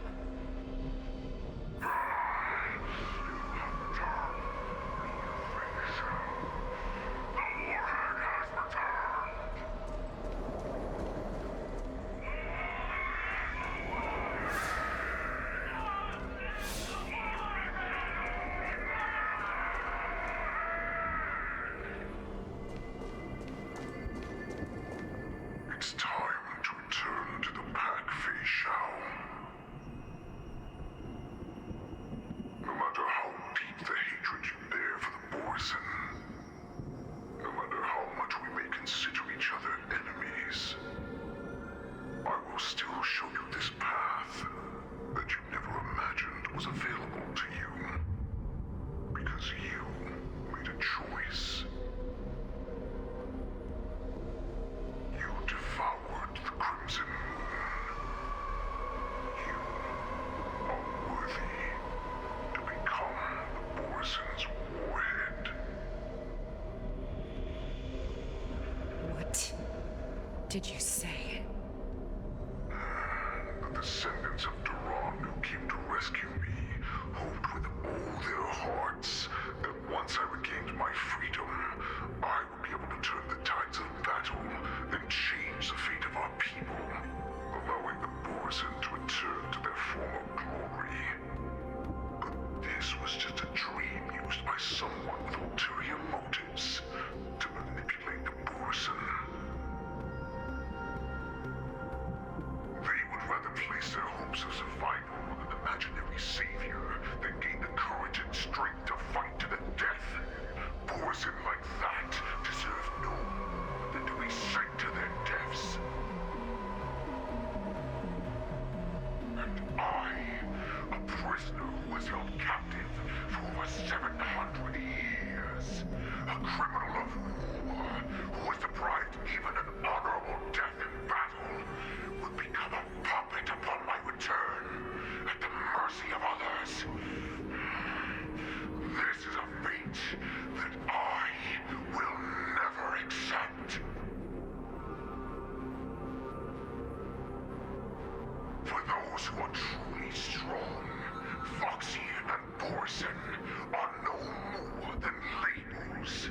Someone who is truly strong chooses their own path. I will create that path for myself. I will pass the right to decide the destiny of the Borison on to you, former Borison war slave and future Foxian ruler.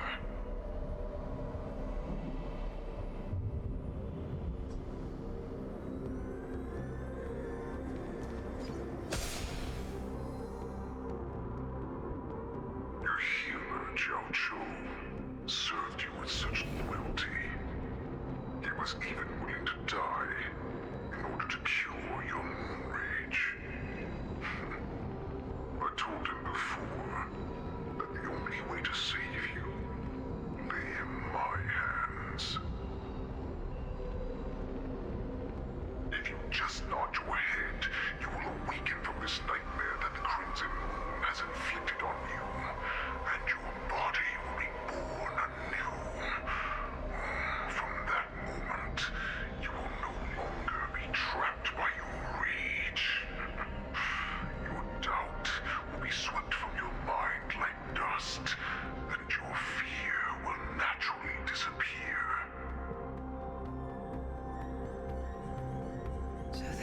path that you prepared for me. To become a new you. That's right. We are so similar after all. We are both monsters that were born for war, and will die for war.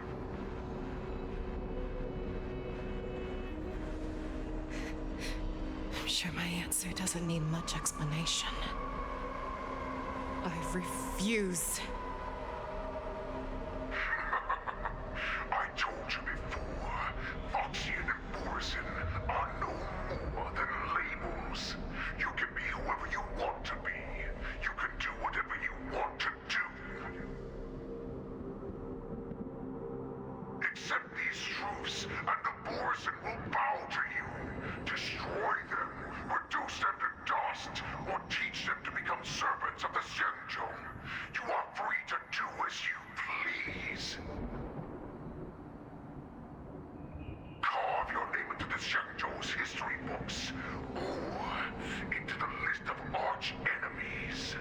You have the final say. You do not understand, Hoolay. You have no idea what it is that I truly desire. When I was just a child, I stained my hands with blood for the first time in order to escape the whips and shackles of the Wolf Masters. Nirgal, don't stop! Keep running!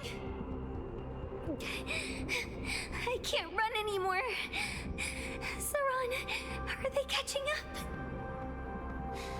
They're still behind us. Don't stop! Nirgal, look up! Look at that light in the sky!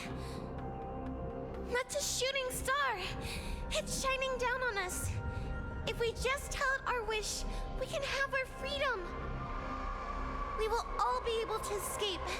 We'll win our freedom and then share it with our cooler brothers and sisters. So you have to run. Quickly! We can do it! We can escape!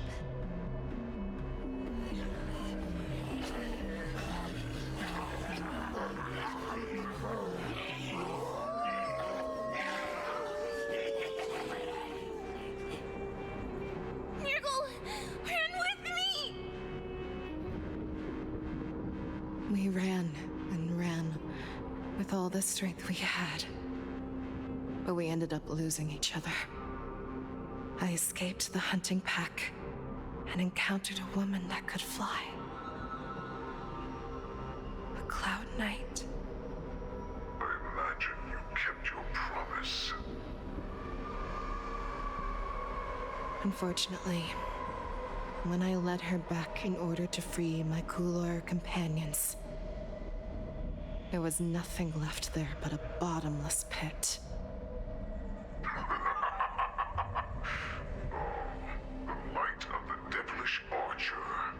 A star of calamity that strikes the ground and leaves only devastation in its wake. In the years that followed, I followed the trail of that light alongside my Cloud Knight allies, and saw it fall countless more times. Gradually, I came to understand. That light was not some shooting star that carried wishes and aspirations. Each Lux arrow meant that countless lives in a helpless world were about to be obliterated. I prayed to the god of the skybow that I would never have to witness one of these shooting stars fall again. But they ignored my prayers. That's right. They never answer us. They just let us loose in this world to massacre each other. That is why the fierce battle between us has raged to this day.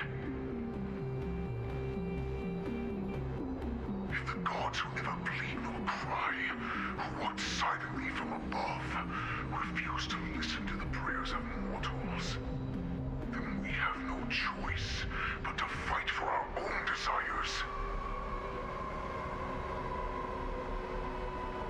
Do you understand now, Saran? You and I are similar in more ways than you think.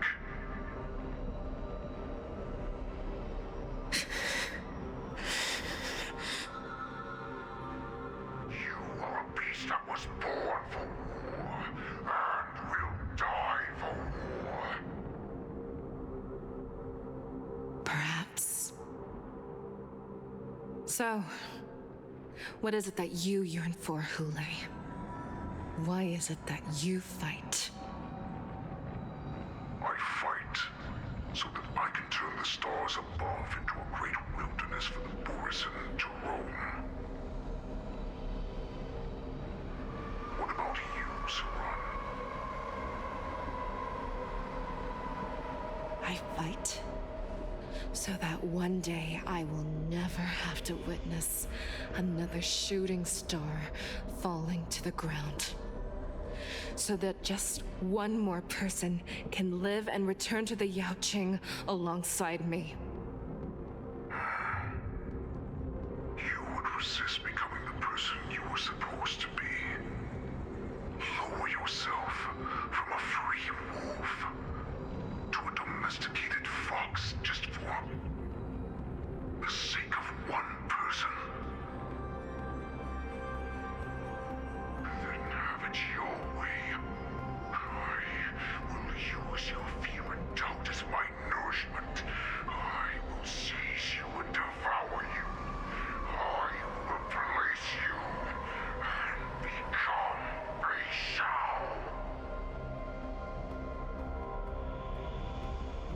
We are so similar. Both monsters that were born for war and will die for war. You were right when you said that, Hoolay. So, I shall pray to the heavens. Even if they do not respond to me, I pray that the arrows of the hunt will pierce the heart of every monster.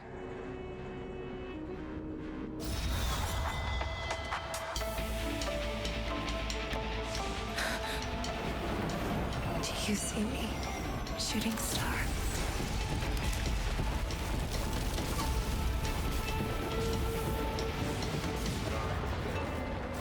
The knights are sworn to protect the Xianzhou. I will uphold this vow until my very last day.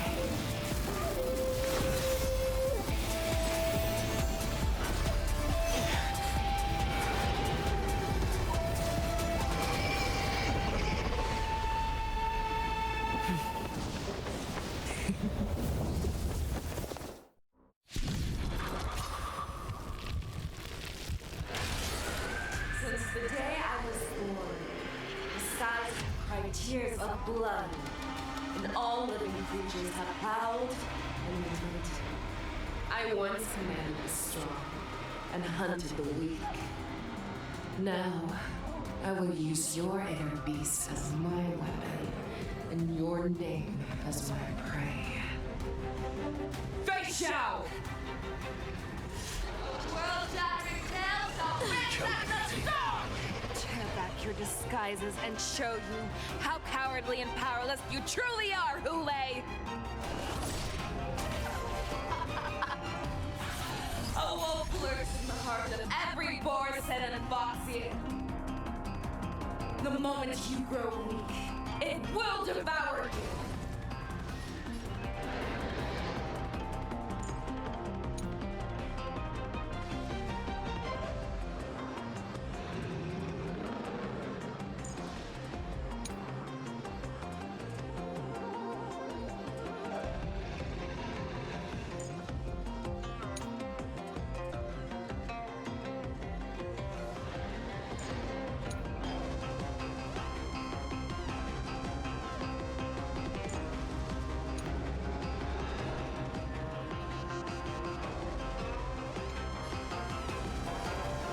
Master, have some tea.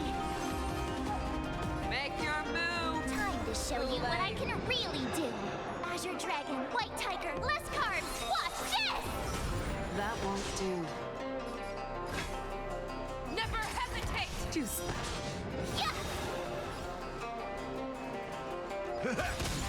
Nice like it, my friends. Indulge yourselves! I swear to be the arrowhead.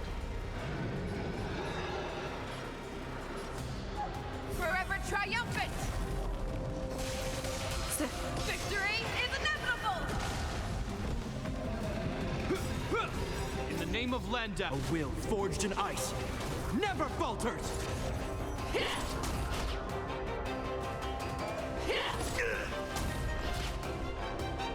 I could take 10 of you! Zap! The fearless knows not fear! That won't do. Yeah! Juice. Awesome! Now watch this! Grow complacent, and your life will be stolen. Fight to the death, and you shall live forever! This ends here. If it wants to devour me, it will first have to beg for my mercy! I swear to be the arrowhead. Forever triumphant!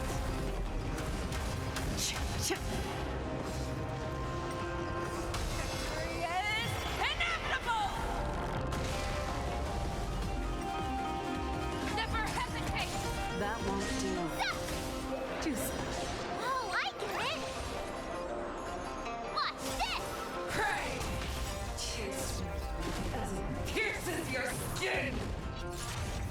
This is the only sensation I have experienced for 700 years. Pain!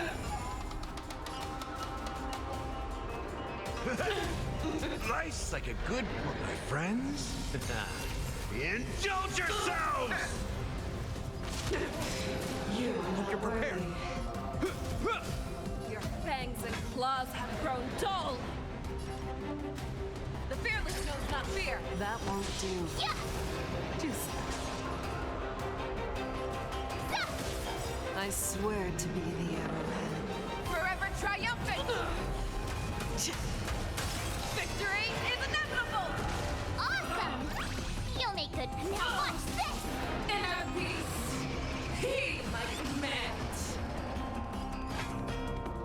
Never hesitate! That won't do. Yeah! Juice. Step up! I can take 10 of you! Zap!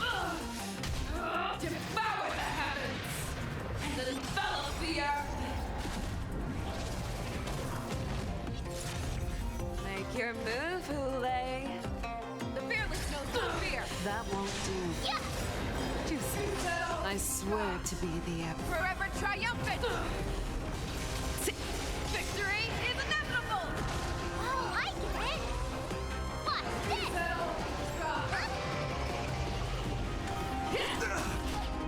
You cannot pray!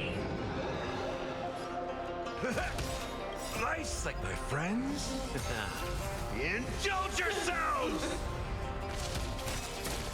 Time to show you Azure Dragon, White Tiger, less carbs! Watch this!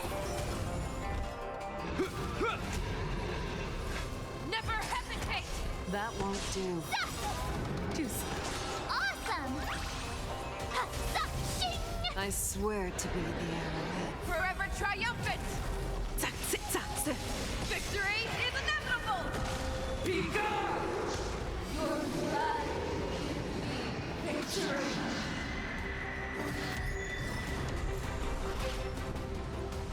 I will bow!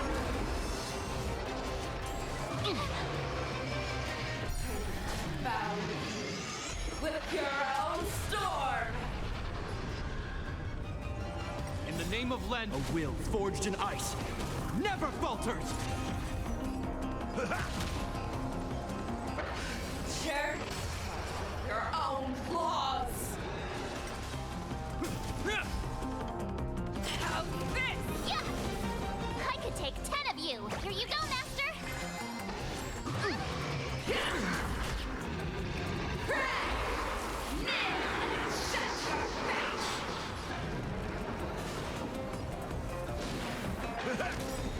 Nice psychic, my friends. Indulge yourselves!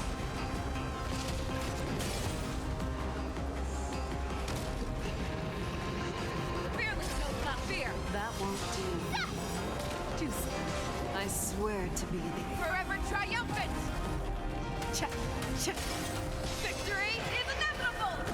Oh, I get it. This ends here. Make your move, Laser Hoolay. Dragon, White Tiger, less cards. Watch this. That won't do. Never hesitate. Yeah. I could stop it. Hope you're prepared. In the name of Landau, a will forged in ice never falters!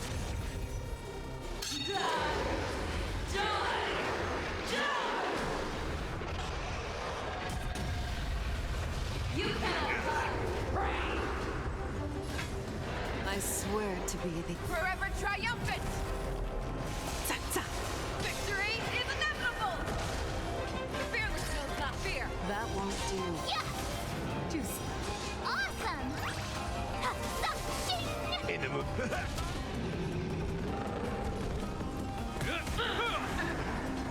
Never hesitate. That won't do. Oh, I get it. I swear to be the arrowhead.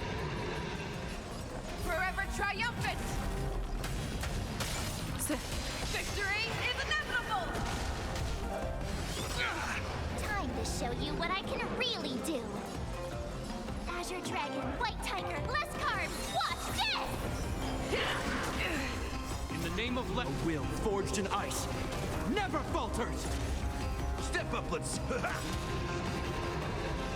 Fearless knows not fear. That won't do. Yeah. This ends here. You crush me with your own strength. You're the one here for death. Nice psychic, my friends. Indulge yourselves! Make your move. Never hesitate. That won't do. Yeah. Awesome. Ready to shine. Now watch this. Hope you're prepared. I swear to be the arrow. Forever triumphant. Victory is inevitable. Make your fearless knows not fear. That won't do. Oh, I get it. This ends here. In the name of a will forged in ice never falters! The heaven and battle reach. Rises from the earth. You cannot pray. I swear to be the arrow. Forever triumphant. Victory is inevitable. Why would you disappear? Never hesitate. That won't do. Yeah. I could stop. Awesome. Watch this. Hope you're prepared. Step. Nice psychic, my friends. Indulge yourselves! Make your move, Hoolay. Time to show you what I can read. Azure Dragon, White Tiger, less cards. Watch this. That won't do. I swear to be Forever triumphant. Victory is inevitable. Fearless knows not fear. Yeah.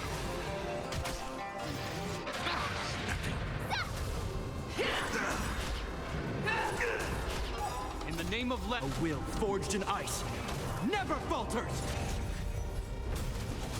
Step up, let's see ya. Never hesitate. that won't do. Yeah. Oh, I get it. Our little hunting game ends here. Make your move, Hoolay.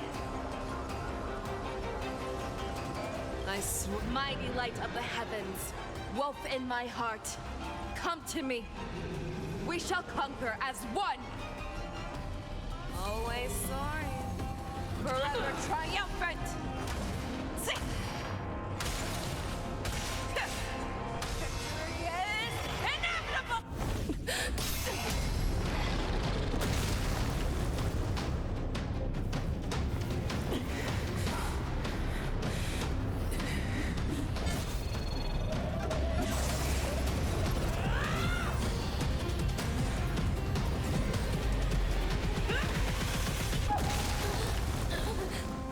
My only enemy has always been myself.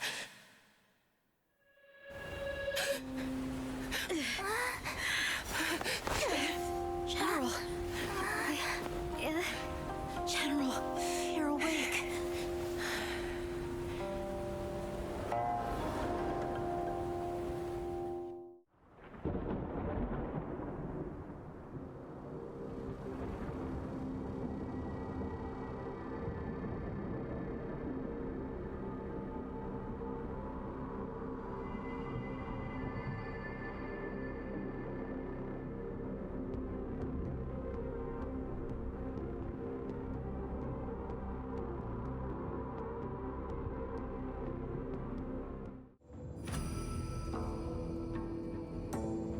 Hear their explanations.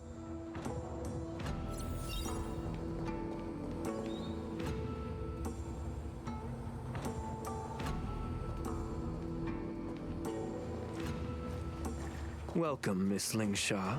I am Preceptor Tauron. Greetings, my honored preceptor. It's been a while since we last touched base. I've brought a friend with me today.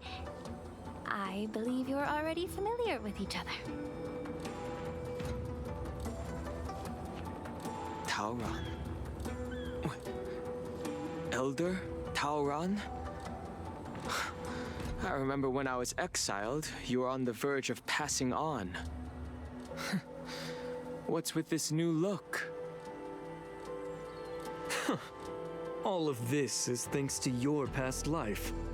Had you not been so rash, I wouldn't have had to walk such a dangerous road to free our clan, becoming this specter of my former self. Dan Heng, you've returned twice, but it seems that meeting us fossils wasn't on your agenda. Regrettable indeed. Now here you are to meet me anyway. Life does love its ironies, doesn't it? I didn't come here with Miss Lingsha today to reminisce. Indeed. When the Cauldron Master extends an invitation, it's only proper for the preceptors to attend. As the newly appointed Cauldron Master, there's been much to take care of within the Alchemy Commission. It's only now that I've had the chance to speak with you. Please forgive the delay, Elder. I sent over some evidence regarding the prison break in the Shackling prison. I trust you've already looked it over. Yes. You sent us the remains of Mara-struck soldiers, a map of the Shackling prison, and a semblance reversion essence pill. These are the remains of assassins who used Cloud Hymn magic to conceal their tracks. They aided in the Borisons' escape, allowing them unimpeded passage through the Shackling prison. That marked up map is a map of prisoners' escape routes. Vidyadhara craftsmen once made blueprints for the prison's construction, so I imagine, Mr. Tauron, you have a similar map in your possession. This pill is semblance reversion essence. Indeed. I helped plot the prison break in the Shackling prison. So, the disciples of Sanctus Medicus joining forces with the Lord Ravager to stir up trouble in the Alchemy Commission, the introduction of the Stellaron, and the Ambrosial Arbor's resurrection all have something to do with the Vidyadhara. That's right.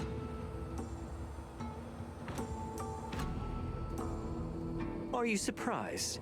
After all, both of you were sent here by the Seat of Divine Foresight as messengers to hear my confession, weren't you? Ever since the sedition of Imbibitor Lunae, the population of the Vidyadhara has dwindled. With the High Elder exiled, a few of us preceptors had to do what we could to turn the tide. My methods might have been drastic, perhaps even incomprehensible. but it was all for one cause. The survival of the Vidyadhara. Yet, the Xianzhou natives zealously forbid any plague marks and did nothing while the Vidyadhara suffered. Danheng, Lingsha, as Vidyadhara, you should understand the desperation behind my actions. All I've tried to do is to ensure our survival. I'm well aware of the challenges the Vidyadhara face. Fighting for survival isn't a sin. But Elder, your actions have gone beyond mere survival. You've become a beast driven solely by the propagation, devoid of even a hint of empathy. Oh. Despite calling ourselves a noble draconic bloodline, at our core, we're merely bipedal beasts. The survival of our kind is paramount. If I hadn't resorted to beastly actions, the Vidyadhara might not even exist. The sages show no mercy, as the old wisdom goes. When the High Elder abandoned our people's survival, I had to shoulder the world's sins alone. Lingsha, Danheng, the past is behind us, but the future of the Vidyadhara still lies within your grasp. The situation on the Xianzhou Luofu has changed rapidly. As Vidyadhara, we must unite in purpose and avoid the mistakes of the previous Imbibitor Lunae. I was initially skeptical about the Vidyadhara's betrayal of the Alliance. But after hearing your confession, I realized that there is no point in talking about trust. Breaking the covenant of our alliance will bring war upon the Vidyadhara. Even if we are able to have offspring again, what difference will it make? Once my plan succeeds, the Alliance will see the Vidyadhara as their saviors, because both parties ultimately share the same interests. So now that survival won't convince us, you want to talk about interests? For 1,000 years, the Alliance has been engaged in brutal warfare against the denizens of abundance. Yet victory has remained beyond reach. Have you ever wondered why? Should the Alliance emerge victorious, they will inevitably become the next denizens of abundance. However, if they suffer defeat, the Alliance will face extinction. Thus, the Alliance has deceitfully upheld this precarious balance. However, I have a way to escape from this dilemma. The Alliance's path to salvation lies within the secret of dragon transmutation. Imagine if there were a way to transform other life forms into Vidyadhara. The Alliance would then possess an endless stream of soldiers and would not need to worry about casualties. Once the war ended, these soldiers would cease reproduction, eliminating concerns of overpopulation.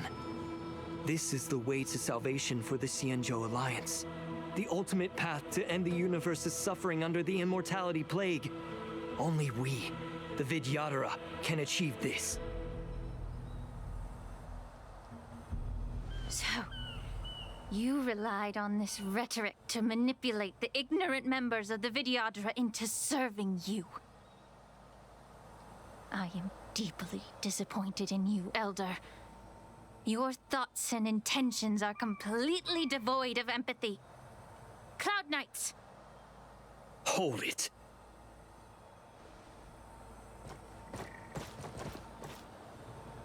Miss Bailu! Mr. Danheng and Sister Lingsha! Everyone's here? You think I don't know why you're really here? Jing Yuan sent you here to test me, didn't he? According to the oath between the Alliance and the Vidyadhara, it's forbidden to spill Vidyadhara blood on their own territory. Are you all ready to violate this oath in the presence of the Luofu's High Elder? Dragon Lady, there's no need to panic. Elder, the Vidyadhara's sacred grounds and the High Elder are not to be used as pawns in exchange for your life. You talk a big game. As if you have the nation and the people's best interests at heart. But when it really matters, you use a small girl as your shield. It's ridiculously pitiful. I've said it before. Survival is never a sin. We're all Vidyadhara, so you should understand my intentions. And as a Vidyadhara, I will leave for you a dignified solution. Leave the Scale Gorge waterscape immediately, and appeal to the top echelons of the Alliance. Let the 6 charioteers hold a trial, and sentence me to exuviation and rebirth. I see right through your plans, Mr. Tauron. Vidyadhara rebirth erases past crimes, but I'm well aware of the Preceptor's dirty tricks during rebirth. You might not be you, but you will still be you. I won't forgive myself for past sins under the pretext of knowing nothing, nor will I allow you to evade accountability. Dan Heng, I've always disliked your inability to see the bigger picture. Rebirth hasn't changed you one bit. Miss Bailu, as High Elder of the Luofu Vidyadhara, please share your thoughts at this moment. I don't want to stay here. I'm tired of being pushed around. I'm not some puppet to be controlled. Please, take me away with you. I understand. As the oath dictates, members of the Alliance are forbidden from harming Vidyadhara here. But I've long since severed ties with the Alliance. Right now, I'm simply a nameless, free to come and go as I please. The oath of the Xianzhou means nothing to the spear in my hand.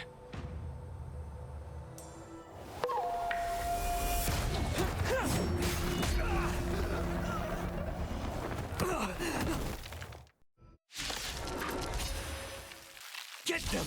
Do whatever it takes! Make sure they don't leave here alive.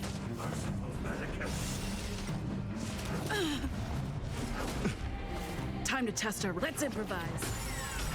The mood is set. Let the show begin! Stand in position. Detonate! Light until everything burns to ashes! This is more set to the seas of blaze! Time to cleanse the filth. In the mood for another life psychic, my friends? Indulge yourselves! I will claim fight to live! Attack detected. Allow me to purge the root. Step up, let's see it. The truth burns clear as a flame. Everything in this world is merely fleeting.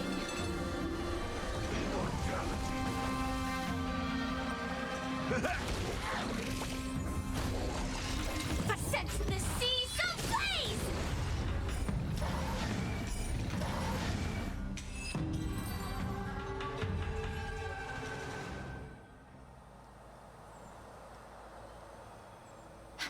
Dragon Lady, are you all right? I'm fine. Thank you for rescuing me.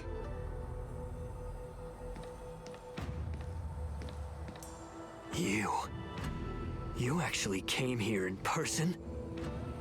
Otherwise, I wouldn't be able to hear your lofty opinions. The public trial you seek with the 6 charioteers is inevitable. In addition, I'll write to the Sage Queller of the Feng Hu. With her hatred for evil, I'm sure she will make a just decision. If it's her, she will earn the respect and assent of all the Vidyadhara on the Luofu. In terms of martial prowess, you indeed have the upper hand. But if you're under the impression that this advantage can be used to settle the score with us preceptors, that's quite an overestimation. Given the Vidyadhara's foundation within the Alliance, do you really think you can do anything to us? As I mentioned, I'll take all the blame and become the scapegoat. With the secrets I possess, the interrogation alone will take an eternity. And in the end, through various exchanges of interest, I am certain to survive. You understand this better than anyone, as it's the very art of trade-offs you love to wield. Lastly, a word of caution to you. I heard that Hoolay has escaped from prison and is headed directly for the Skysplitter. The bloodshed at the Wardance is bound to be gruesome. Perhaps, even before my trial, your impeachment will have you in dire straits first.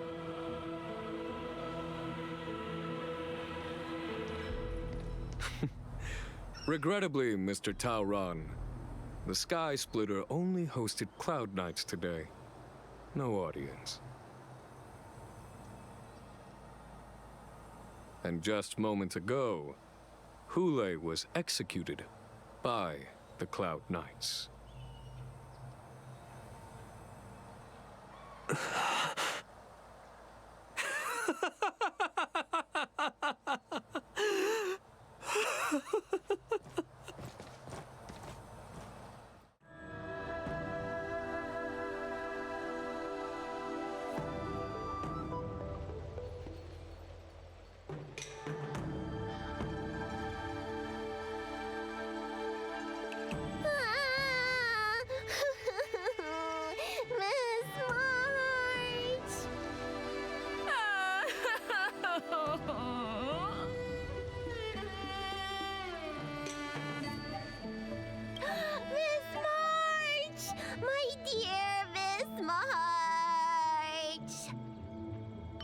I was only in the bathroom for a little bit, and you've already arranged my death?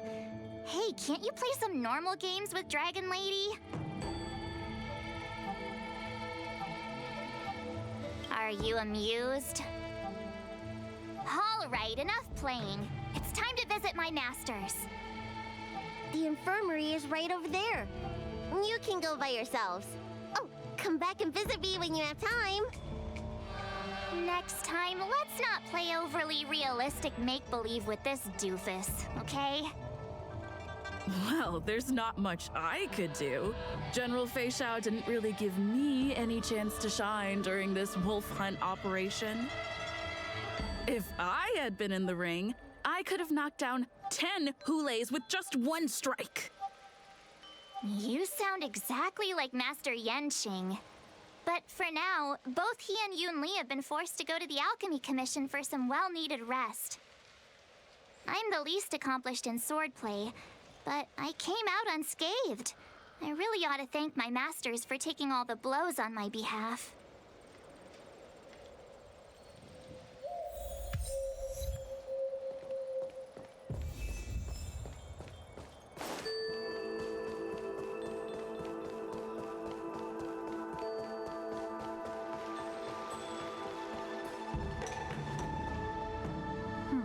Look who's here. The beloved Trailblazer and the charming March 7th. You came to the Alchemy Commission today. Oh, I get it. You are here with March to visit her masters, aren't you? Exactly. How are my masters doing at the moment? Unfortunately, only one master is here. I'm doing fine.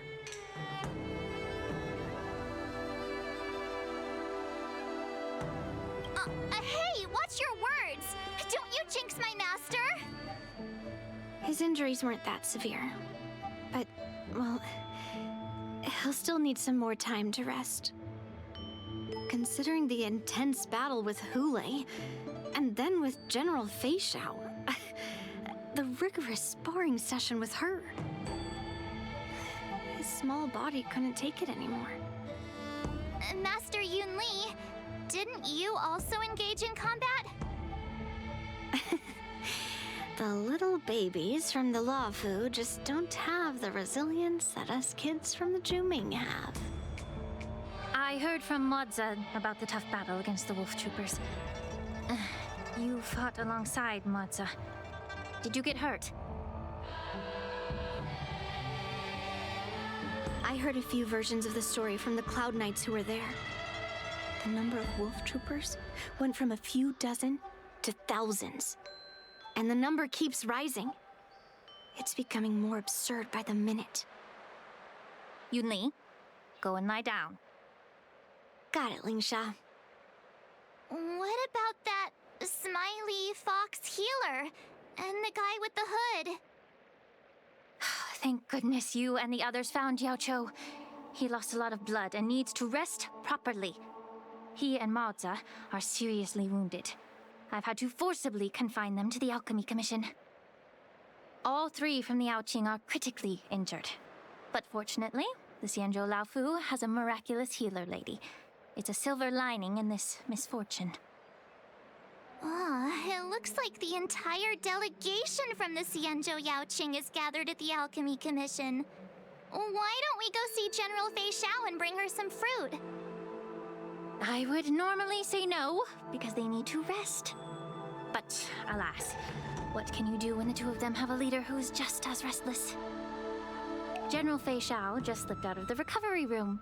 She thinks she's so sneaky, but I know everything that happens in the Alchemy Commission. If you're looking to meet her, the Lunarescent Depths might be your best bet. I spotted her heading that way earlier. The sound of those footsteps. They must belong to General Feixiao. Out and about, despite the doctor's orders. What a coincidence. Someone else who refuses to listen to the doctor's orders. Well, being a doctor myself, I don't think my knowledge of my own body is inferior to the Dragon Lady's. The healer does not heal himself. Don't try to act tough in front of me. I'm sorry, Xiaozhou. I didn't expect you to use poison that way. What a miscalculation. If only I'd found you sooner. If only I hadn't sent you to the shackling prison. The way you're speaking, is this really the Feixiao I know? Or could it be a Borisin assassin, imitating your voice to take my life?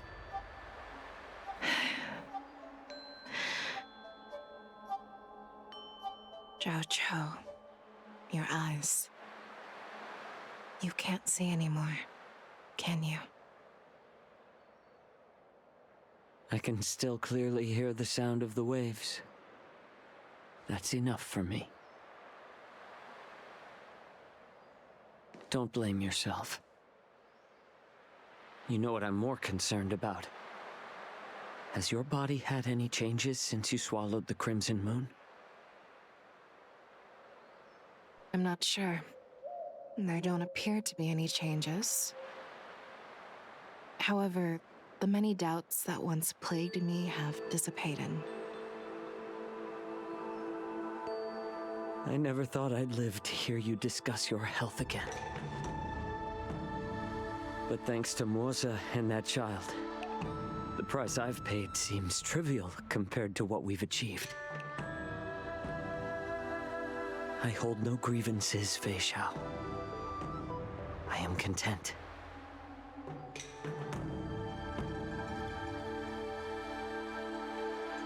I don't know how to offer words of comfort, nor do I know much about curing others' ailments.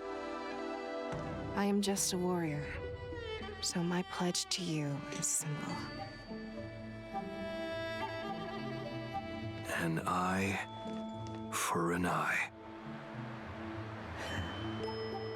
So you were here too. In this vast universe, there's bound to be someone who can heal your eyes. I'll find them. But until then... The threat behind all this chaos needs to be dealt with. You must already have some ideas. Let them out. The resurgence of the Sanctus Medicus and the gathering of the Borisin are merely distractions orchestrated by an unseen force, meant to divide the Alliance's attention. Unfortunately, they picked the wrong fight this time. Once we return to the Yaoqing, I'll personally lead the Verdant Knights into battle. I vow to take down a Lord Ravager and teach the Ruined Legion the true meaning of the hunt.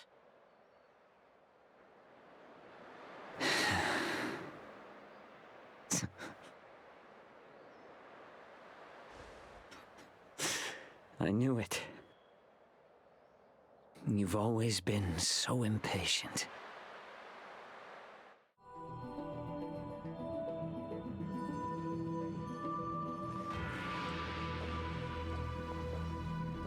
I apologize for my tardiness once again. The Alchemy Commission detained me for some time for a health examination. They released me only after ensuring I was in good condition.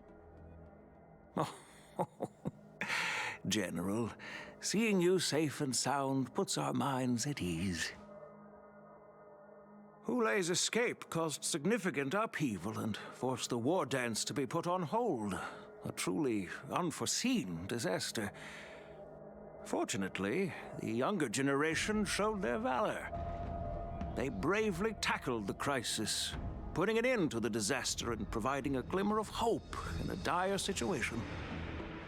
Before Master Diviner Fu Xuan's departure for the Yutre, I consulted with her about the Wardance. She left a note stating, "The hexagram oscillates between thunder and heaven, a sign of great power, assuring us that we would successfully navigate any challenges." She advised me to trust the younger generation's abilities and let them lead. Her predictions, it appears, have come true. It's just... the Xianzhou Luofu's long-standing duty of keeping Hoolay imprisoned ended with his death on the Skysplitter. This event is likely to bring much criticism from the Alliance's upper ranks. However, Hoolay's demise might actually be a blessing in disguise. Broadcasting this news could derail the Borison's resurgence and quash the ambitions of those who wish to take advantage of his return. Hand over Hoolay's remains to the Xianzhou Yaoqing, and I'll handle the explanations to the Alliance. But what about the Wardance? While the Wolf Hunt mission was a success, the events on the Skysplitter remain a secret. However, the news of the Borison's attacks on the streets will spread like wildfire. The Wardance was interrupted, so it must be reconvened. As for the people who witnessed the attacks, beyond placating them, we also need to show them the Xianzhou Cloud Knight's fearless dedication. On the Wardance's opening day, Rogue Borison attempted to stir up panic, but was swiftly neutralized by the Merlin's Claw and the Cloud Knights. A genuine tale of heroism that will captivate and calm the public. As Elder Huayan suggests, the Luofu will do its best to heal the wounded and compensate those who were affected. We aim to reopen the Wardance in the coming weeks.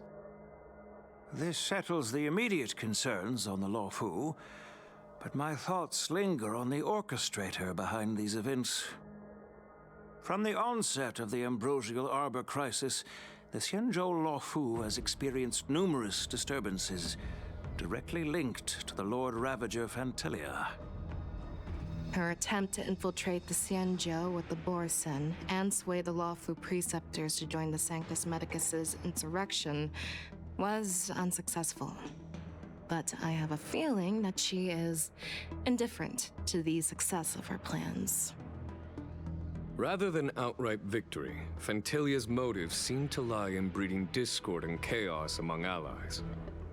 Should the Alliance fail to mend these rifts, it risks disintegrating into a pile of sand. The goal of the Xianzhou Alliance has not changed for thousands of years. Perhaps we should point the weapon in our hand toward this new adversary. I plan to bring this matter before the Marshal following the Wardance. With Elder Huayan's insight, one wonders how the Marshal will react. It's clear we're engaged in a game of chess not seen in thousands of Amber eras. A game where even the strategists become pawns in battle, where the stakes are as high as the fates of countless stars in the sky. Predicting the Marshal's decision is beyond me, yet she's well aware of our concerns. She has tasked General Yao Guang with performing extrapolations day and night to gauge the situation comprehensively. We gathered today not just to tackle the Luofu's predicaments, but also to address a matter requiring our collective presence. Yao Guang has sent a message from the Xianzhou Yuchui, informing us that she wishes to share the results of recent calculations she made within the Matrix. Xing Yuan, I'd like to borrow the seat of Divine Foresight's chessboard for this purpose.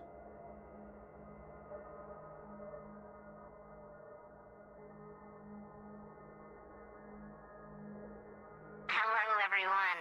It's been a long time. Over 3 decades have passed since we last convened. And I've dearly missed each of you generals during this time. Was the Seer strategist thinking of us or thinking of the fates we're destined for? The Merlin's Claw. As blunt as always. Though not everyone's cup of tea, huh? You once told Jing Yuan, "You're lucky that I'm the one who came this time. If it were the Seer strategist, this conversation might not be so friendly." I'm intrigued. Did the conversation really come to pass? I've never heard anyone mention that the Decalite reflection barrier could eavesdrop on even the quietest whispers. It appears that the Marshal sent not just 2 generals to the Luofu, but an uninvited 3rd guest as well. People have been saying that Mr. Jing Yuan's intellect shines as brightly as the Seer strategist's. With the Luofu caught in such strife, the Yuchui couldn't just stand by and watch. Seer strategist, our time with the Yellow Bell is limited. Let's get straight to the point. Alright. Thanks to Mr. Jing Yuan, the interrogation of the 2 prisoners on the Yuchui has concluded. Mr. Jing Yuan's speculations were correct. Of the crimes they confessed to, planting a Stellaron on the Luofu was a complete fabrication meant to mislead. Their real aim was to secure a meeting with the Marshal to present their Godslayer protocol, a strategy they firmly believe in. And what was this grand strategy proposed by Jing Liu and that traveler? The narrative they painted was vast and difficult to put into words. It all revolves around the coffin of the blonde traveler. To be precise, it's the remnants of the propagation. The remains of the swarm author? More accurately, it's a fragment of the divine body. In the future they depicted, this fragment serves as the final nail, sealing the fate of the plague's author and securing its doom. Before reaching that point, battling the gods necessitates a larger alliance. Hence, they sought out an ally for the Xianzhou. I assume you've all heard of the famed Genius Society member number 81, Ron May, haven't you? The Eye of the Yuchui has just seen this uninvited guest arrive on the Xianzhou Luofu. 3, 2, 1. Right on time. Now, as for the best way to receive our distinguished guest, I'll leave that in your capable hands. Do you remember your name? My name is Ting Yun. I serve as an ambassador of the Whistling Flames Merchant Guild on the Xianzhou Luofu.